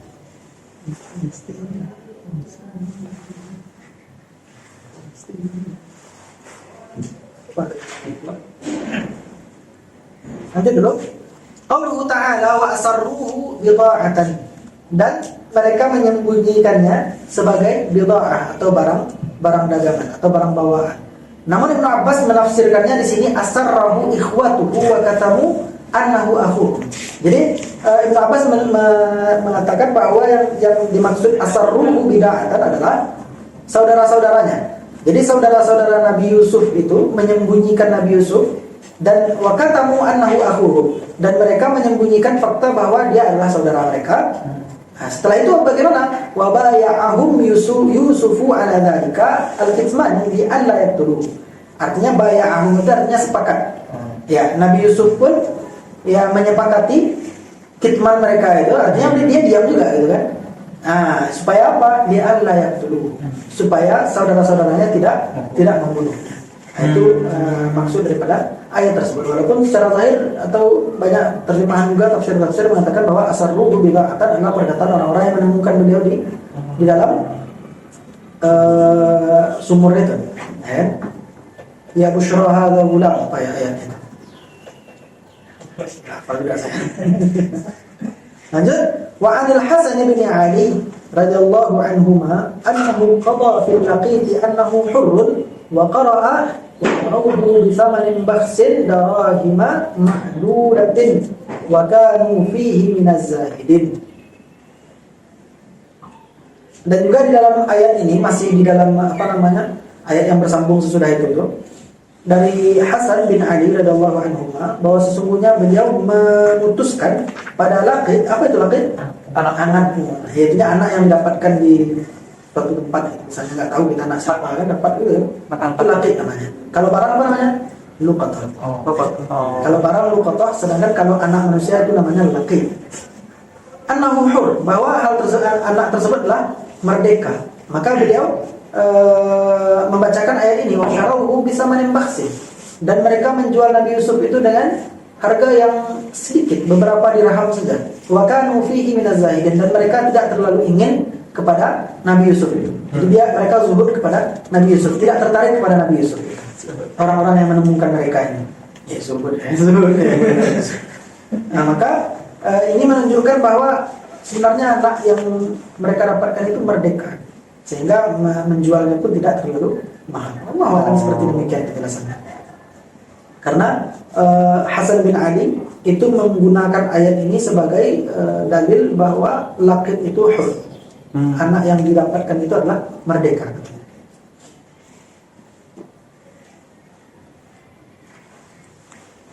وروى الزهري عن أبي جميع قال وجدت منبوذا على عهد عمر فقال رحمه الله عسى الغوير أبو أوسى فقيل إنه لا يتهم فقال هو وذاك ولاه أبي ولايته atau wilayatahu إذ هو حر الأصل في الظاهر. Ini jelas-jelas dalil bahwa memang anak yang ditemukan itu adalah merdeka. Apa kisahnya? Ya bingung juga sebenarnya bacanya. Ya, bahwa diriwayatkan dari Zuhri dari Abi Jamil dia berkata ini di masa Umar ya. Beliau berkata kepada Sayyidina Umar, wajadtu manbudan ala ahli Umar. Wajadtu manbudan, aku memperoleh manbudan atau anak pungut tadi atau laqit tadi. Kata Sayyidina Umar bagaimana? Asal Uwairu Abu Musa. Asal Al-Uwairu Abu Musa. Ini frasa atau ungkapan yang digunakan oleh orang-orang Arab terdahulu untuk menyindir lah. Intinya adalah perkataan Sayyidina Umar itu bisa jadi ini pekerjaan kamu. Ya, di dalam pun beliau beliau katakan wa arada Umar bil misli la'allaka zanaita bi ummihi wa da'aita laqitan wa da'aitahu laqitan. Bisa saja kamu sebenarnya yang memperbuat ini gitu. Bisa saja kamu sebenarnya berzina dengan ibunya, lalu dia lahir, lalu kamu pura-pura mengatakan bahwa dia adalah laqit. Nah, itu maksud daripada asa al-Uwairu Abu Usa. Ya, asa al-Uwairu Abu Usa. Itu maknanya gitu. Sedangkan asli asalnya Uwair itu gar kan, gua Abu Usa itu keburukan atau syar gitu. Nah, itu ungkapan yang dikeluarkan oleh salah seorang malik atau malikah kalau tidak salah pada zaman jahiliyah. Setelah kembali dari perjalanan dia bersembunyi di Uwair gitu, di beberapa gua, lalu dia mengungkapkan istilahnya. Di belakang gua itu ada kejahatan dan segala macam ya. Rumit juga penjelasannya. Intinya kita apa maksud Sayyidina Umar itu jelas gitu. Bahwa Sayyidina Umar menyindir gitu. Bisa jadi ini anak zina kamu. Ya, intinya itulah. Oleh karena itu faqila innahu la yuttaham. Ini adalah qila di sini ada seorang sahabat yang sangat mengenal Az-Zuhri tadi itu mengatakan tidak. Dia bukan orang yang pezina. Dia tidak tertuduh. Artinya dia rajul saleh gitu. Nah, oleh karena itu kata Sayyidina Umar, huwa wa dzaka wa lahu abi wilayatuhu iz huwa hurrul asli fil zahir. Jadi intinya Sayyidina Umar lah yang akan menjadi walinya. Di dalam riwayat lain dikatakan adalah kazaka, dia bertanyakan kepada orang yang mengatakan bahwa dia tidak berzina. Kazaka seperti demikian, lalu beliau lanjutkan izhabu alaina nafaqatuhu. Izhabu alaina nafaqatuhu. Pergilah, kamilah yang akan memberi nafkahnya. Di riwayat lain lagi mengatakan bahwa engkau yang menjadi walinya. Ya banyak riwayat-riwayat yang menyatakan hal ini. Intinya mereka semua mengatakan bahwa memang anak tersebut merdeka. Artinya dia tidak dijadikan sebagai budak. Karena anak yang lahir atau anak yang apa namanya? Ya anak yang baru lahir itu semua Islam sebenarnya. Oleh karena itu dia tidak berhak untuk dijadikan sebagai budak. Jadi memang jelas bahwa orang tuanya kafir, maka anaknya mau tidak mau dilakukan. Ini menjelaskan makna qaulihi asal wa irskit. Wa qala asa ayyakuna al-amru jaa min qibalika fi hadha sabi. Ini maknanya. Jadi perkataan Umar tadi itu bisa saja bahwa perbuatan tersebut datang dari sisimu fi hadha sabi, tentang anak ini yang kamu temukan, bi ayyakuna min ma'ika, bisa jadi dia berasal dari air manimu. Nah, falamma syahidu lahu bis-satri amarahu bi imsaki. Maka tatkala ada orang yang mengatakan bukan gitu, maka diperintahkan oleh Sayyidina Umar untuk menjaga anak tersebut. Wa qala wala ulaka. Nah, di sini lain pula kan, dan berkata Sayyidina Umar bahwa yang akan menjadi walinya adalah engkau. Wa jaizun ay yurida bil wala'i hauna imsakuhu aw imsakahu wal wilayata alaihi. Jadi yang dimaksud dengan wala di sini adalah menjaganya dan juga ada wilayah terhadap anak tersebut. Yang menemukannya kan yang jadi wali maksudnya. Ya, yang menemukannya tadi, dia yang akan menjadi wali terhadap anak tersebut. Makanya wala ukulaka.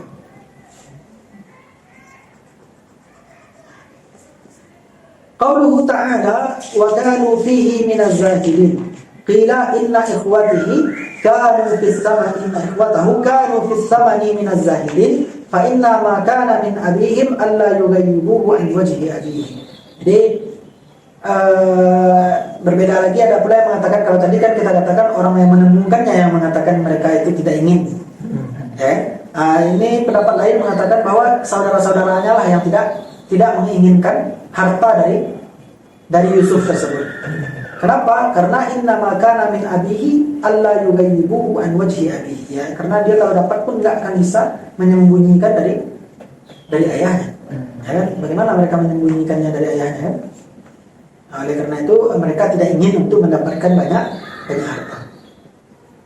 Namun yang kuat tentu saja bahwa yang berkata wa kanu fihi minaz zahidin, atau orang-orang yang tidak ingin kepada Yusuf itu, tidak tertarik kepada Yusuf, adalah orang-orang yang menemukannya dan lalu menjualnya.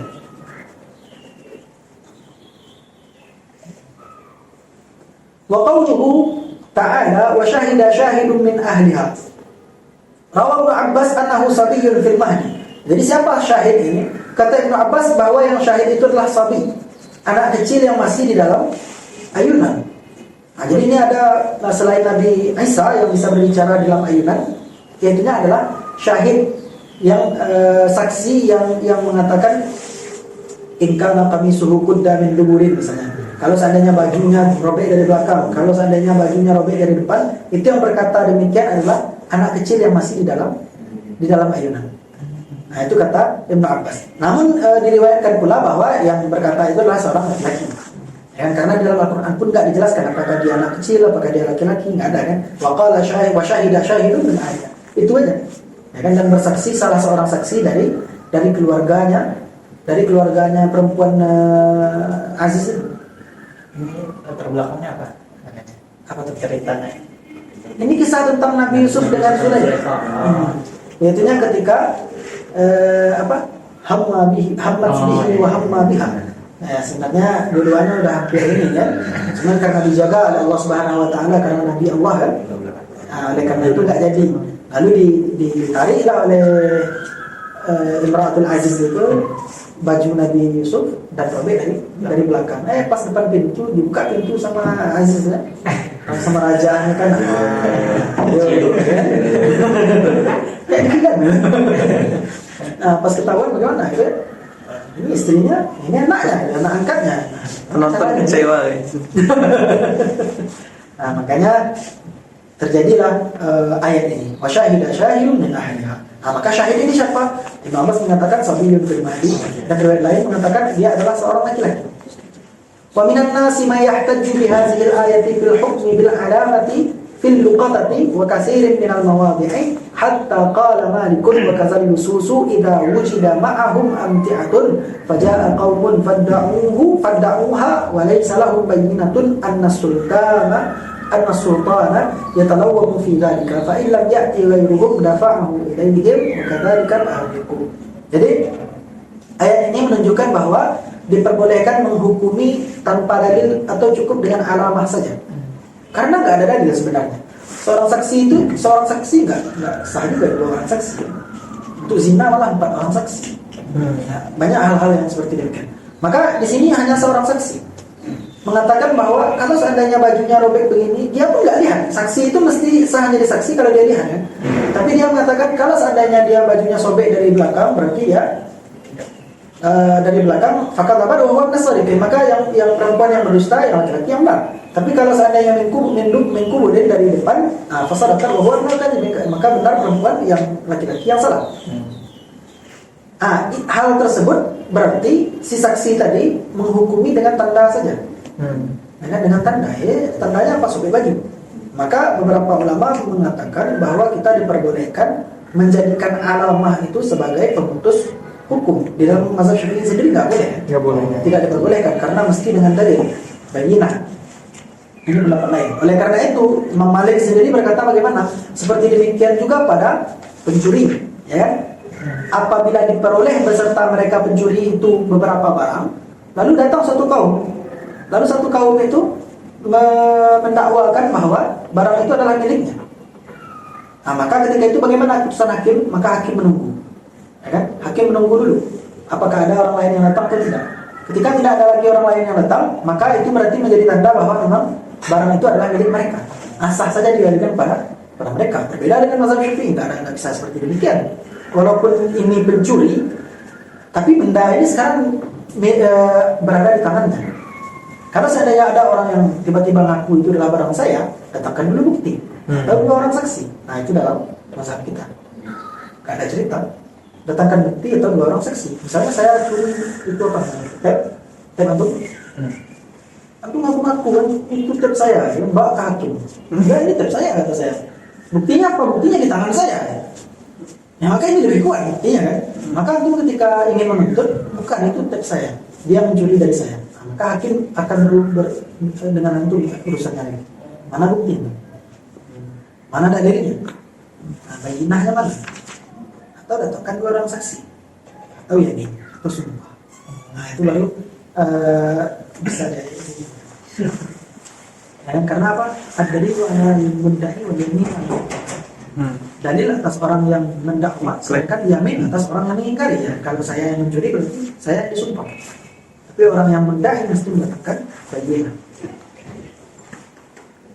Saksi untuk yang berzina tadi harus 4 atau mesti 4. Makanya di zaman Nabi sebenarnya hampir nggak ada orang yang dirajam. 2 orang perempuan yang dia mengaku berikrar kepada Rasulullah SAW. Bahkan Rasulullah sendiri yang mengatakan mungkin kamu dalam keadaan mabuk, mungkin kamu banyak beliau memberi kemungkinan. Namun perempuan itu tetap enggak. Ya sudah, kalau begitu tunggu selesai hamil dulu. Setelah selesai hamil, ya Rasulullah saya sudah selesai hamil. Tunggu dulu sampai selesai menyusui. Nah, setelah selesai menyusui barulah dia dirajam. Itu artinya Nabi nggak mau sebenarnya. Ada juga seorang sahabat yang laki-laki dia mengaku juga. Bahkan Rasulullah katakan kan, amajnunun anta. Iya. Nah, kamu udah gila aku kan? Ngapain? Maka sebenarnya nggak boleh buka aib. Kalau udah terlanjur berzina dan ingin taubat, ya sudah taubat saja, nggak perlu. Dan juga kalau seandainya menuduh orang, kalau cuma kita sendiri yang lihat, nggak boleh juga. Karena kita yang kena cambuk kan. Namanya apa? Ya, gimana sih? Lanjut. Nuduh orang berzina apa namanya? Qadar. Qadar. Maka kita yang kena qadar. Ya kan? Karena kita menuduh orang berzina. Walaupun kita 3 orang, nggak ada cerita, mesti 4 orang. Dan 4-4-nya lihat punya laki-laki masuk, punya perempuan. Oh, kalau Mesti itu lain. Oh, dia berarti saya ketat berarti saya. kami lihat dia buka baju dua-duanya dan satu di atas satu di bawah. Pijit, Nggak pasti. nggak pasti. Ya, masih ada kemungkinan ya, walaupun hampir mustahil. Kapan ada kemungkinan gitu. Maka hal tersebut tidak bisa menjadi bukti atau menjadi kita nggak bisa jadi saksi. Tapi kalau memang nampak, ya gimana lah caranya ngumpulin 4 orang nampak ya. Telepon dulu. Sini. Makanya dengan itu kita bisa lihat bahwa memang sebenarnya Rasulullah nggak ingin ada hal tersebut terbuka. Ya, karena itu aib bagi kaum muslimin ya. Iya. Nah, karena memang nggak ingin. Nah, ini cuma dengan sekarang.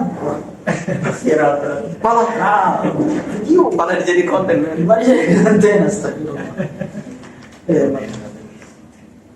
Iqtarabat as-saa'ah. Kiamat dah dekat.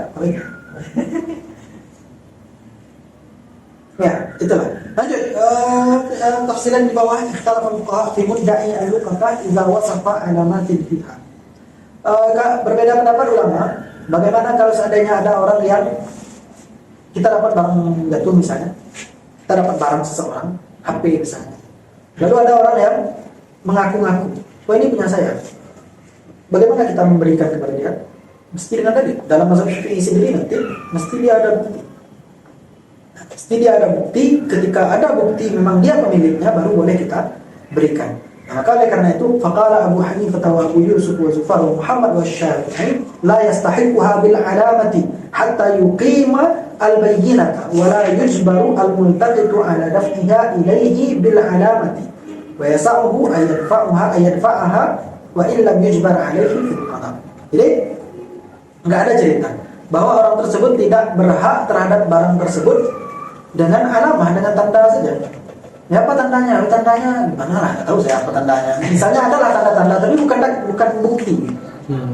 Ya, mungkin Ada pilotnya. kita ada apa tandanya nggak tahu saya. Apa tandanya?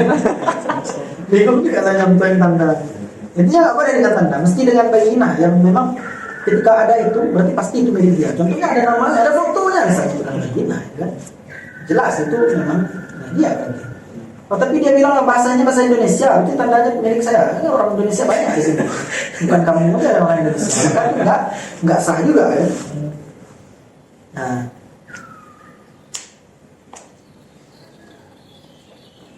dan tidak boleh dipaksa orang yang mendapatkannya itu untuk membayarkannya kepada orang yang mengaku-ngaku itu dengan tandanya saja. Namun dia boleh untuk memberikannya. Namun dalam mazhab kita nggak boleh. Nggak boleh berikan. Saya di dalam mazhab Abu Hanifah atau Abu Yusuf Allah.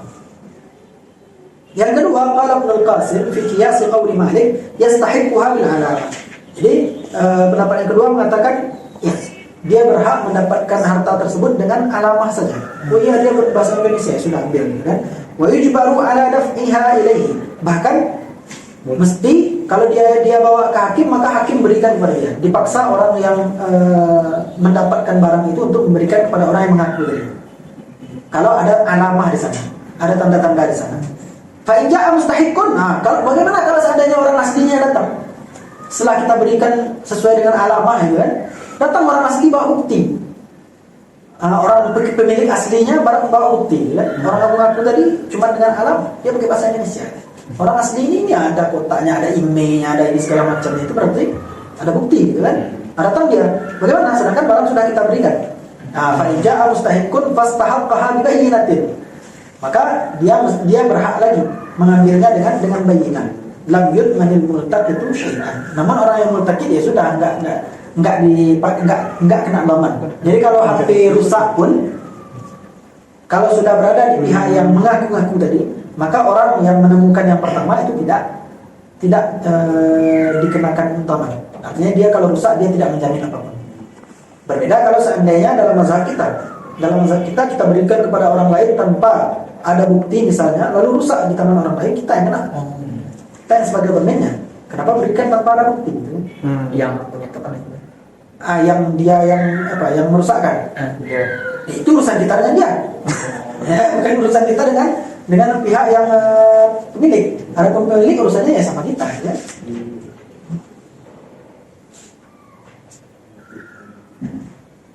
Waqala Malik ya, sebenarnya pendapat Malik sama saja dengan pendapat yang sebelumnya karena kiasan dilakoninya itu ya. Ya, dan pendapat Malik sudah kita jelaskan. Lanjut.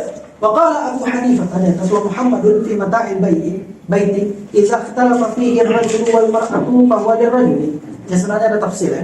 Kalau seandainya di dalam barang-barang yang ada di dalam rumah lalu laki-laki dan perempuan atau suami dan istri beda pendapat, ini milik siapa, maka itu adalah milik laki-laki. Fala yuhkamu fi katsirin minal mawadi' bimithlihi. Namun hal ini tidak berlaku pada setiap urusan. Fa innahu law tanaza'a attarun wa saqqa'un ala qilbatin wa huma muta'alliqan biha fa hiya bainahuma. Kalau seandainya dua orang atau berselisih paham attar atau orang yang ini jualan parfum, wa saqqa orang yang tukang bawa air, ala qirbatin, apa itu qirbah? Botol. Bukan apa namanya yang terbuat dari kulit dulu ya, botol air cuma terbuat dari kulit pada zaman Yahudi. Wa huma muta'alliqan biha, dan kedua-duanya ya ada sangkut pautnya dengan botol tersebut. Fahiya bainahuma, maka dua-duanya adalah maka botol tersebut milik keduanya, artinya nes-nes atau nos-nos ya, separuh-separuh, nesfu. Nah, jadi yang enggak berlaku pada seluruh keadaan. ولأن الأشبه في حديث يوسف والعلامة أن ذلك كان آية من جهة الله تعالى وإلا فما يدريهم أن امرأة ورجلا إذا تداعيا أمرا بينهما فيكون قد قد قميص أحدهما أو قميصهما أو من الممكن أن يقال إن الرجل هم بها فطلبته منتهضة وقدت قميصه من دبر وليس في ذلك دلالة إلا من جهة خلق الله عز وجل العادة بإنطاق الصبي في المهد. Jadi intinya di bawah, jadi intinya adalah dalil tersebut tidak sah kita jadikan sebagai, karena ini mazhab Syafi'i Kiai Rasi kan, sebagai dalil bahwa alamah itu berlaku. Jika tanda-tanda itu berlaku sebagai penghukum. Dan apa yang berlaku di antara Nabi Yusuf dengan Zulaikha pun itu tidak dari tanda-tanda tersebut. Ya kan, itu Amir tidak menghukumnya karena tanda-tanda tersebut. Karena apa? Karena minal mungkin saja bahwa laki-laki itu hamma biha. Memang Nabi Yusuf itu yang sudah pengen, gitu kan? Dan perempuan pun sangat pengen lagi, gitu. Fatalabat muntahibatan.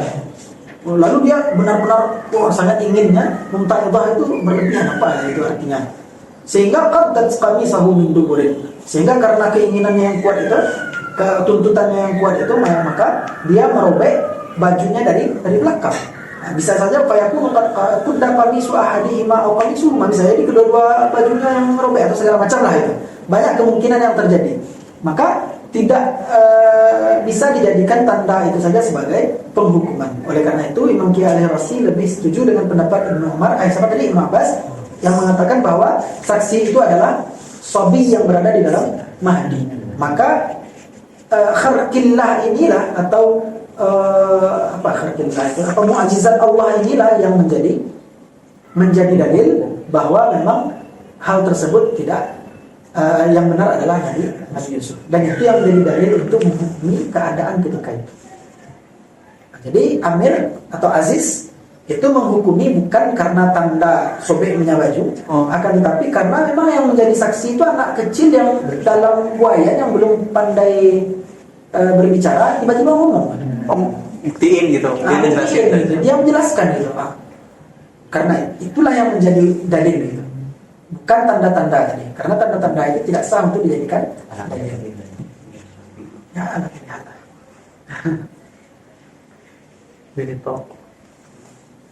Intok itu membuatnya berbicara. Di bawah dijelaskan tentang pendapat Abu Hanifah. Ini baca mata Al-Bait ini. Jadi dia jelaskan kemarin. Yang mana sih?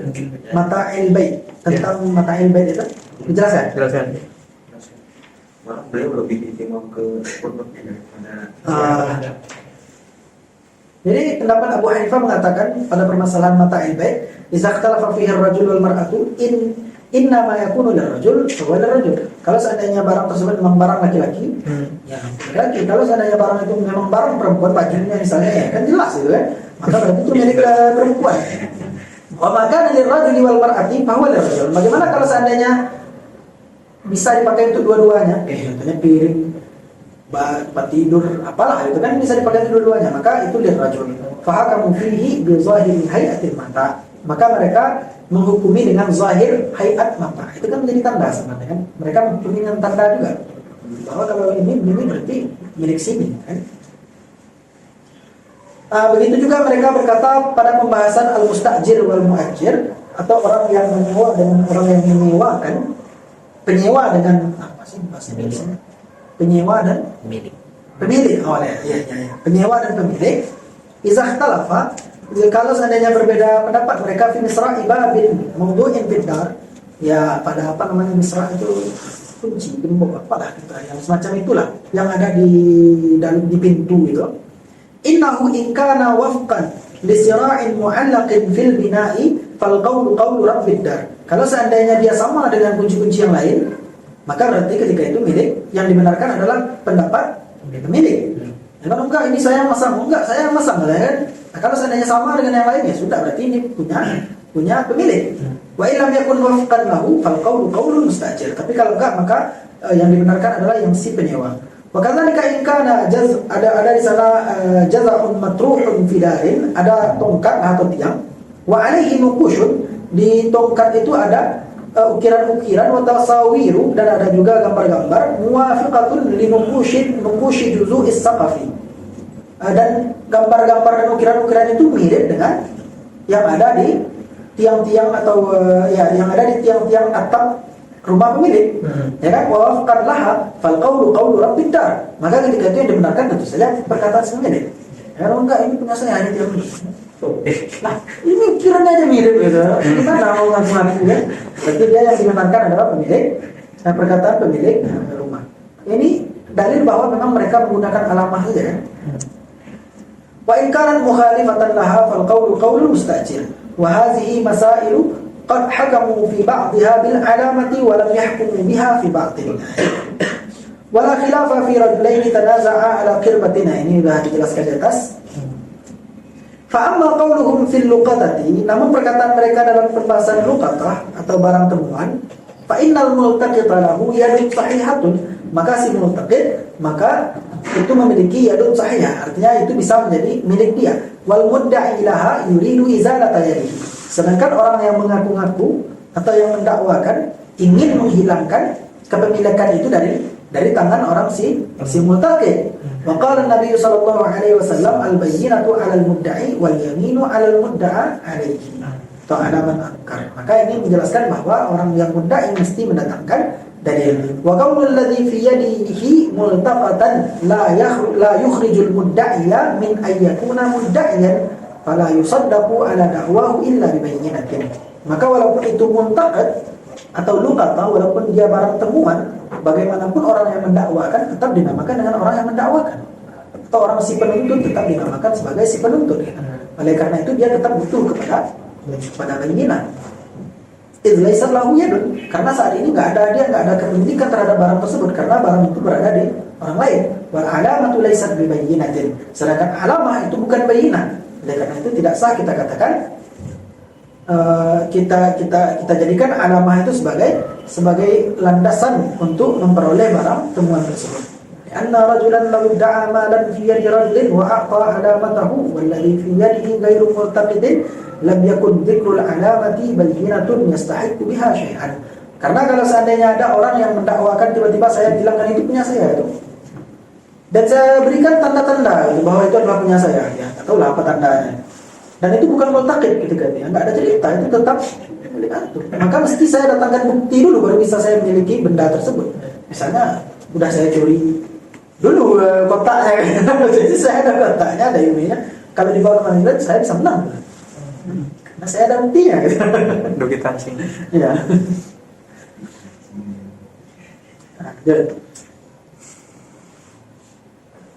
وكان شريح وإياس بن معاوية يعملان على العلامة في حكومات وأصل ذلك على هذه الآية ولعل ذلك فيما طريقه التهمة لا على سبيل بد الحكم وقد يستحيي الإنسان إذا ظهر مثل هذا منه للإقامة على الدعوة فيقر فيحكم عليه بالإقرار.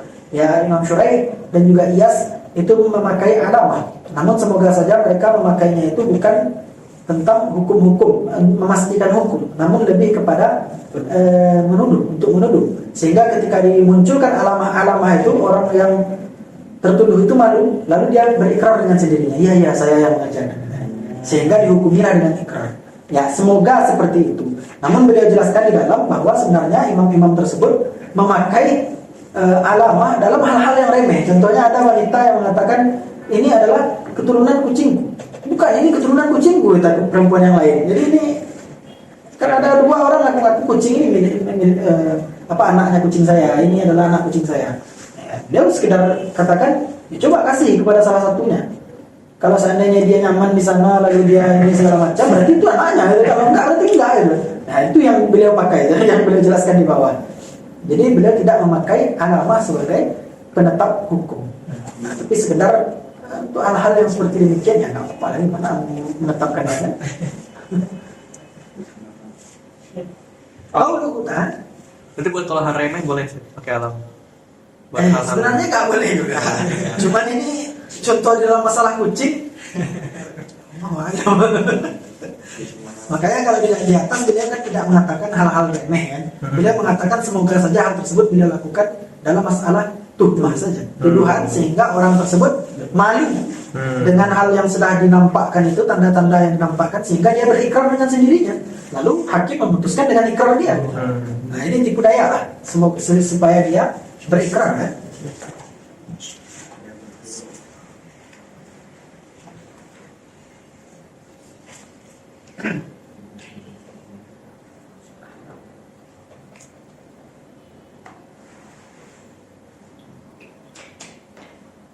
Kalau di dalam dikatakan wa inna ma kana ala jihatil istidlal bima yaghlibu fihi.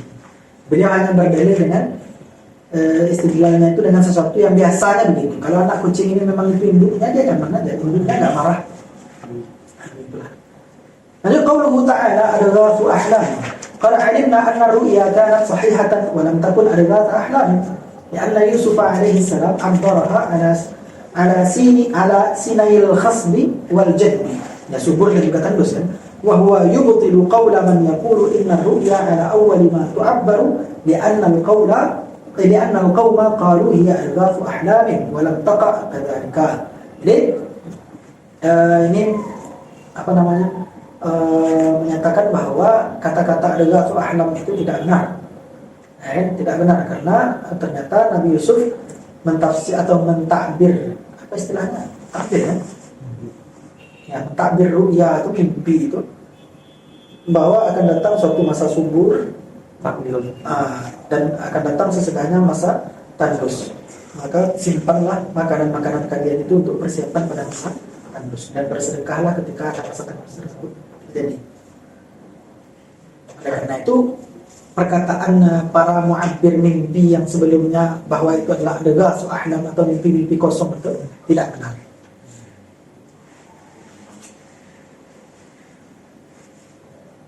Ya, di dalam di sesudahnya kan dikatakan wa yadullu ala fasadir ru'ya bi anna ru'ya ala rajulin ta'irin fa idza habarat waqa'at. Ya, ini dalil bahwa ketika ada hadis Rasulullah sallallahu alaihi wasallam mengatakan anna ru'ya ala rajulin ta'irin ma lam ya'bur. Ya kan? Ma lam ta'bur fa idza habarat waqa'at. Bahwa mimpi itu ala rajulin ta'ir itu artinya apa? Ungkapan bahwa dia enggak benar. La yastaqir. Itu hanyalah mimpi. Selama tidak ditafsirkan. Selama tidak ditakbirkan. Namun ketika abarat waqa'at. Namun ketika sudah ditakwil mimpi tersebut, ya kan, sudah ditakwil mimpi tersebut, maka dia akan terjadi. Itu kata Rasulullah sallallahu alaihi wasallam. Ini hadis riwayat Bukhari kan? Apa coba ini? Enggak ya? Abu Dawud ya, Abu Dawud. Al-hadits sahih akhrajahu Abu Dawud fi sunanihi Namun banyak ulama yang mentafsirkan atau bahwa maksudnya adalah bukan seluruh yang mentakbir itu bukan seluruh orang. Nanti tiba-tiba kan kita mimpi dikejar apalah gitu. Lalu tiba-tiba ada kawan yang mengatakan, oh itu maksudnya begini. Apakah akan langsung terjadi? Ya enggak, lihat dulu memang apakah dia memang mentakwil mimpi yang sebenarnya atau enggak ya. Kalau seandainya memang dia adalah orang yang pentakwil mimpi, maka ketika dia takwilkan itu insya Allah akan terjadi. Nggak tahu juga kita siapa pentakwil mimpi ini. Siapa? Nggak tahu gitu. Maka oleh karena itu ya nggak usah lah mencari-cari tahu apa makna mimpi misalnya. Wallahu a'lam, karena mimpi itu kadang-kadang datang dari syaitan, kadang-kadang datang dari malaikat. Kadang-kadang gitu. Dan kita nggak tahu mimpi yang mana yang datang dari syaitan dan mimpi yang mana yang datang dari malaikat.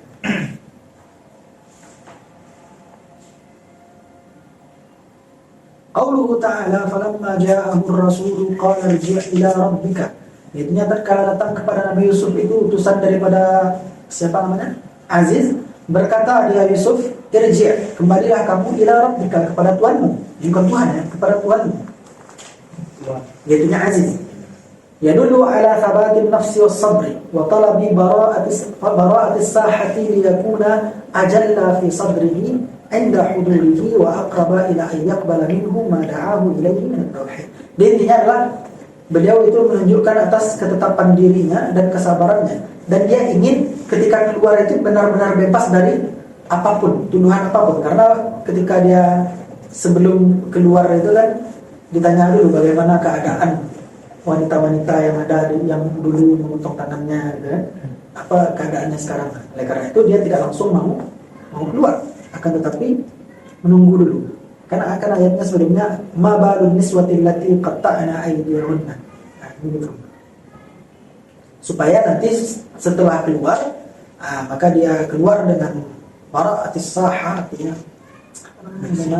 bersih dari tuduhan apapun, sehingga Aziz pun bisa menerima apa yang akan dia katakan, yaitu adalah tauhid.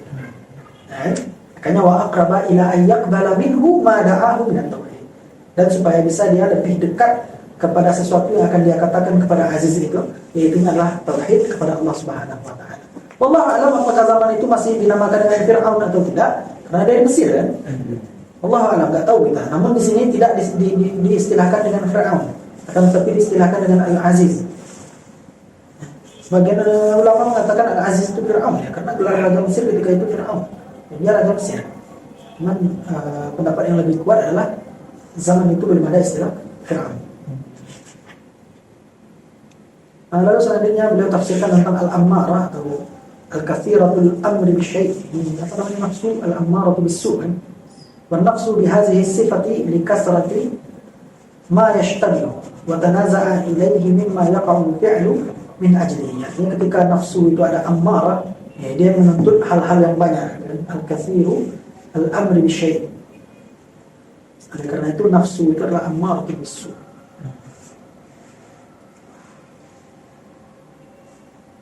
Nggak tahu itu apakah ada yang terpotong atau bagaimana tiba-tiba menjelaskan tentang ammarah, wallahu a'lam.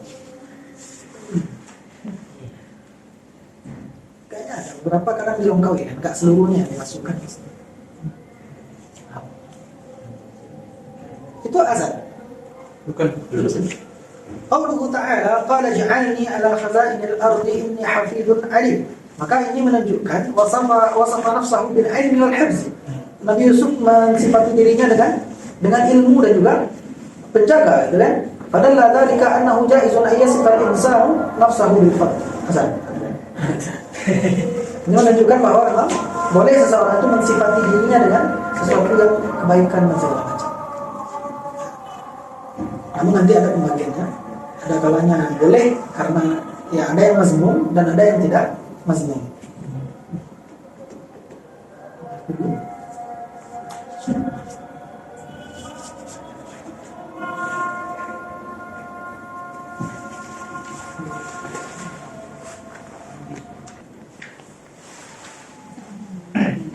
Lanjut. Apa sudah dulu? Lanjut sisa Kita tujuh lembar ya semuanya. Sisa Kalau yang banding ya. Iya. Oh, sisa 7 lembar lagi. Iya. Selesai. Iya. Sampai surat Ar-Ra'd kan? Ar-Ra'd lagi kan? Iya. Nanti setelah itu nggak ada lagi perempuan. Setelah itu. Yang perempuan kayaknya nggak ada lagi ya. Ada habis Ar-Ra'd ada 2 surat lagi. Iya. Terus gimana? Yang Banin. Ya berarti mungkin Jumat terakhir kita. Yang mana ini? Yang mana masih ada? Udah, ini udah. Kalau mau selesai kan 7 lembar aja lagi episode ini. Nah itu makanya. Habis Ar-Ra'd nggak ada? Ada. Ada kan? Ini dikit doang. Iya maksudnya Sama yang berarti Jumat kalau mau ini Seth. Kalau yang surat Ibrahim kan? Iya. Kalau lanjut Ibrahim hari Jumat. Kalau mau cuman, iya. Kemudian lanjut gimana? Lanjut aja, beli lembah. Atau sholat dulu. lanjut aja. Lanjut aja dulu. Lanjut aja Seth. Iya. Sampai sholat ini kan sampai sholat rakaat enggak? Selesai surat Yusuf pada saat itu. Iya, selesai surat Yusuf aja Seth. Ibrahim Jumat. Oke. Apa lagi? Ya, intinya adalah diperbolehkan untuk mensifati diri kita dengan sesuatu yang baik kalau seandainya memang itu dibutuhkan untuk sesuatu yang baik pula. Namun kalau seandainya mensifati diri kita dengan sesuatu yang baik, tujuannya adalah untuk iftikhar atau berbangga-bangga, itu tidak diperbolehkan. Karena kata Allah, wala tuzakku anfusakum. Jangan kalian menganggap suci diri kalian.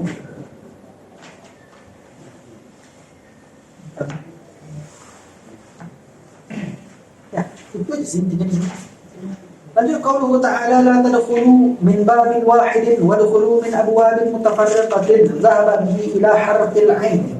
Artinya maksudnya adalah untuk menghindari pandangan mata. Ya, untuk menghindari pandangan mata. Karena ketika di zaman dahulu setiap kampung itu ada penjaga, ya kayaknya udah paham semua lah. Ada mungkin yang nonton film-film kerajaan atau baca-baca tentang kerajaan atau bagaimana, gitu ya. Seluruh tempat itu di pintu masuknya itu ada penjaga. Ya, ada penjaga dan setiap pintu masuk itu punya penjaga masing-masing. Kalau seandainya ada ramai-ramai orang satu kelompok lalu masuk, itu akan membuat apa namanya? Penjaga itu tertarik. Sehingga ini apa ini? Apa ini? Oleh karena itu ayah Nabi Yusuf atau Nabi Yakub memerintahkan anak-anaknya untuk masuk dari pintu yang berbeda-beda. Tulis Ain maksudnya apa? Afil ain. Harfil ain, pandangan mata. Itu malah bacanya khauful ain. Khauful ain, ya boleh juga sebenarnya.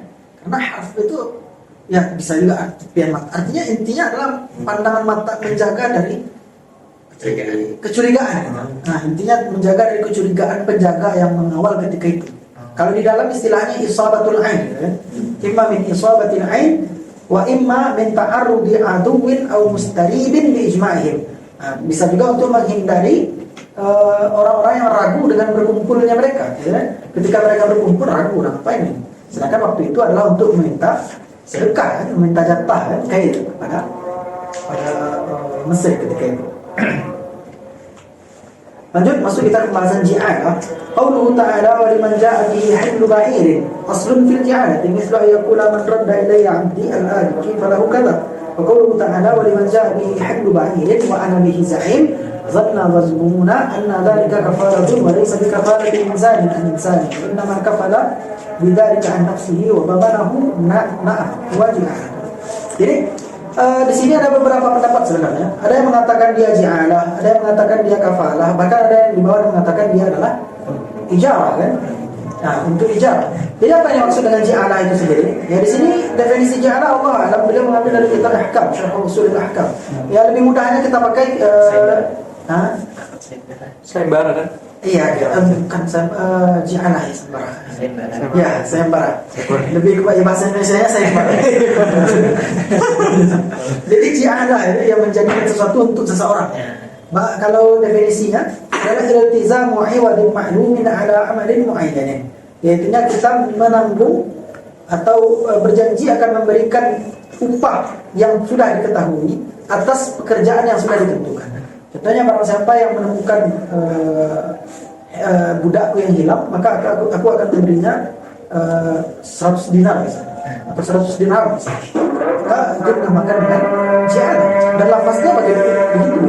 Liman ja'a bihi himlu ba'irin, maka orang yang bisa mendatangkan kas itu atau apa namanya piala itu atau cawan itu apalah, maka dia akan memperoleh himlu ba'irin, satu kantong ba'ir.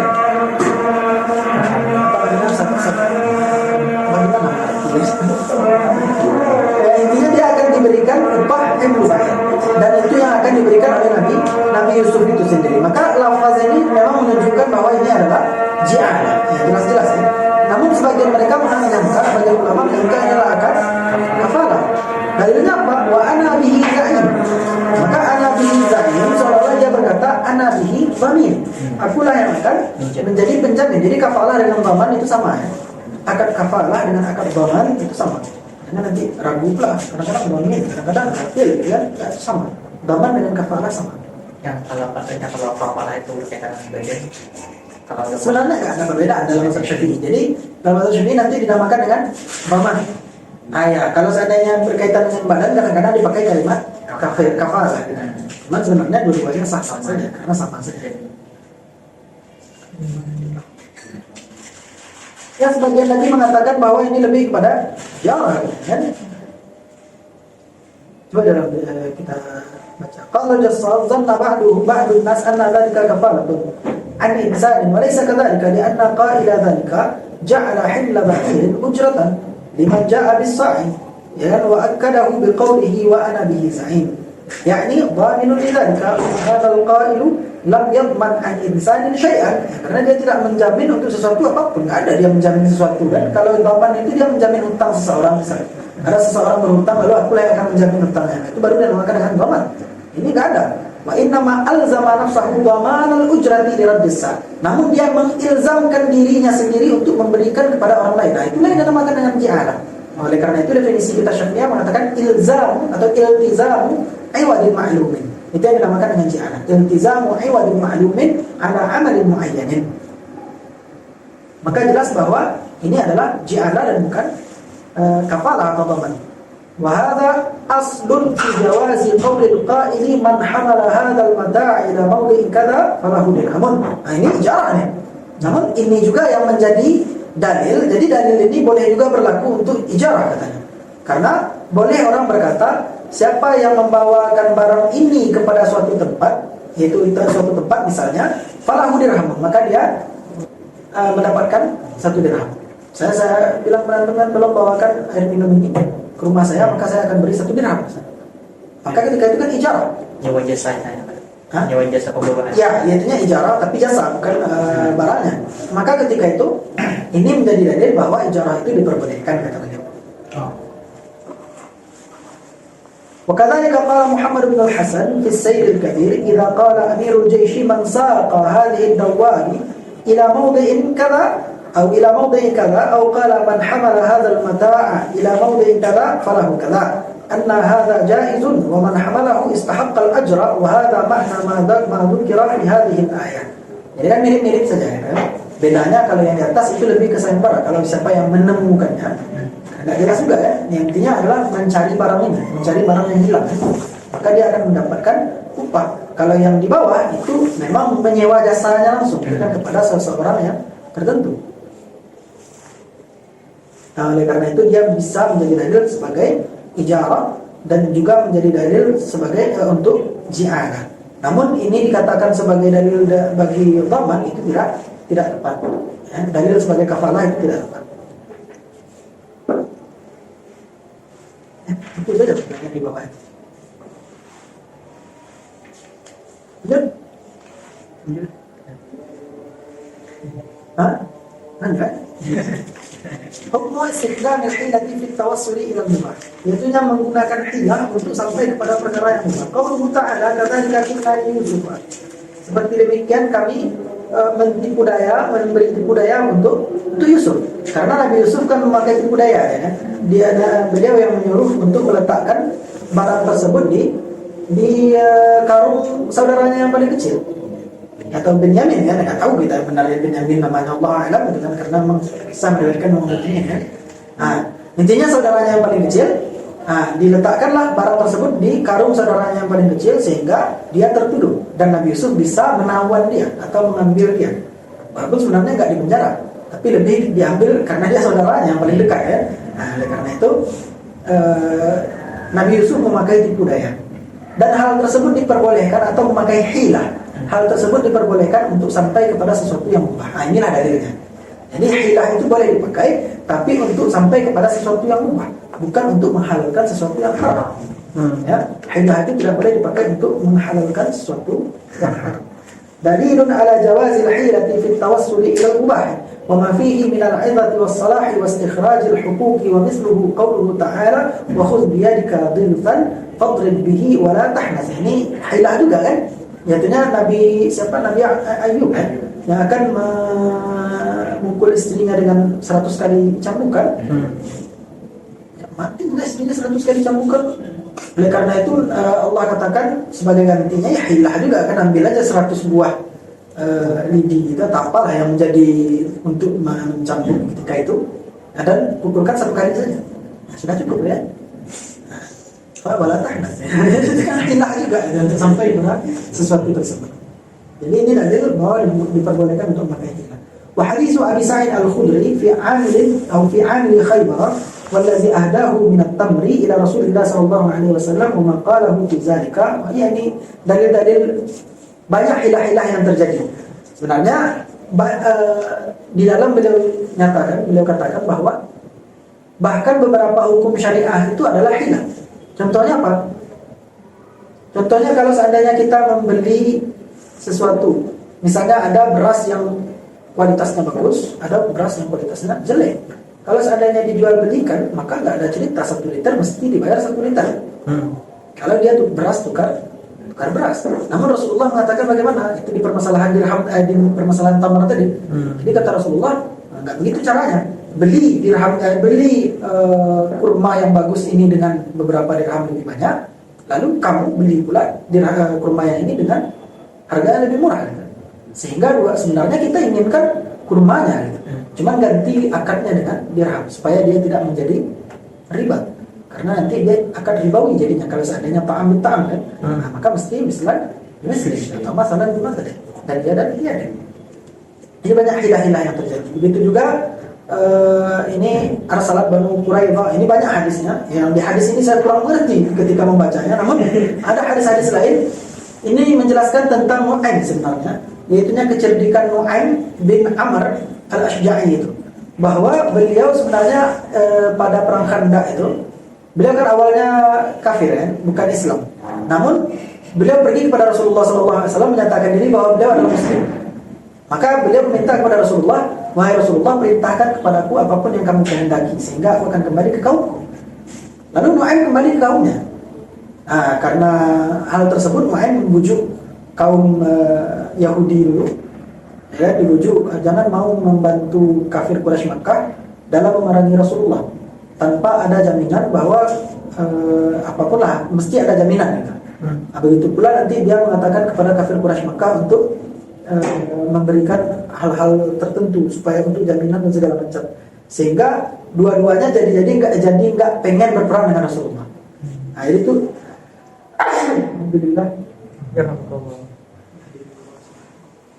kecerdikan beliau, kan? Dan ini tentu saja hilah yang digunakan oleh Rasulullah untuk membuat perang Khandaq itu tidak berlanjut.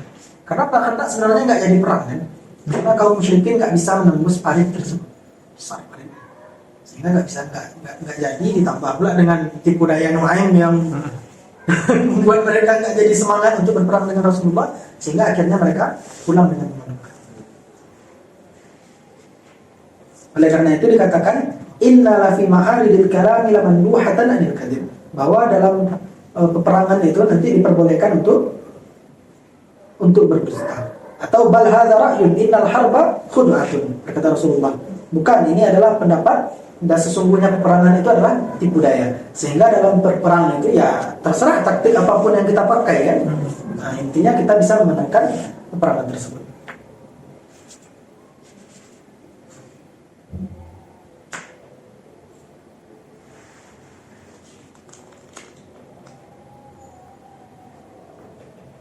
Begitu juga ya, banyaklah contoh-contoh di sini. Qala Ibrahim hina su'ila ansara man hiya faqala hiya ukhti li alla ya'khudhuha innama arada bihi ukhti fid din. Ya mungkin ya istrinya. Jadi banyak. Begitu juga ketika Rasulullah ditanya kan, kamu berasal dari mana?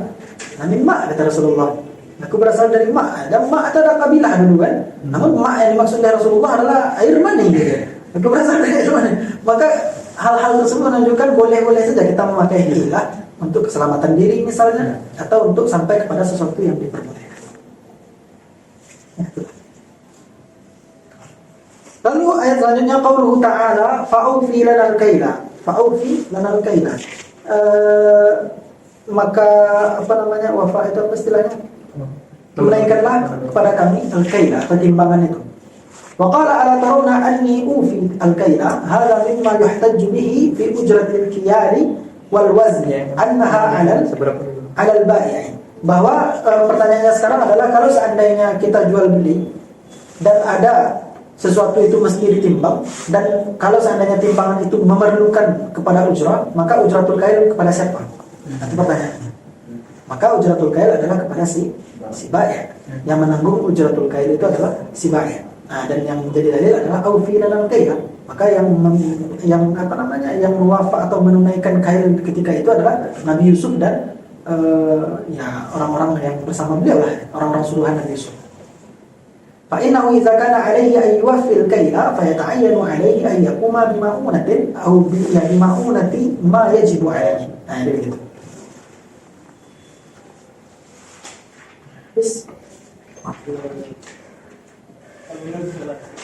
Berarti surat Ra'd enggak ya?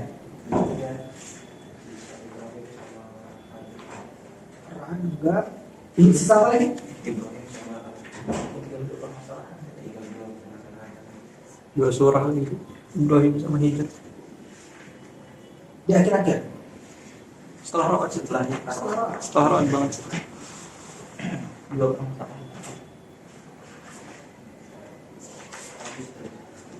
Surat itu. Kenapa bacanya malam ini? Saya kira malam ini. Surat Ibrahim. Dan juga Al-Hijr.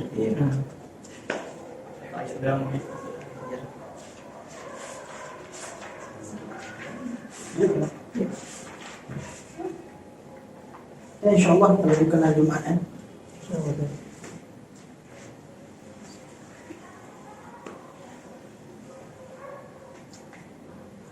Allahumma salli ala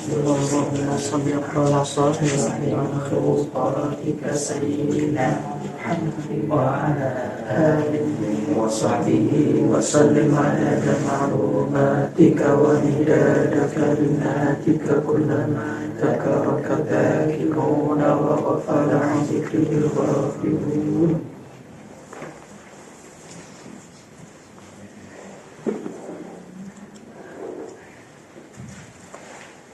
Kayaknya bilang juga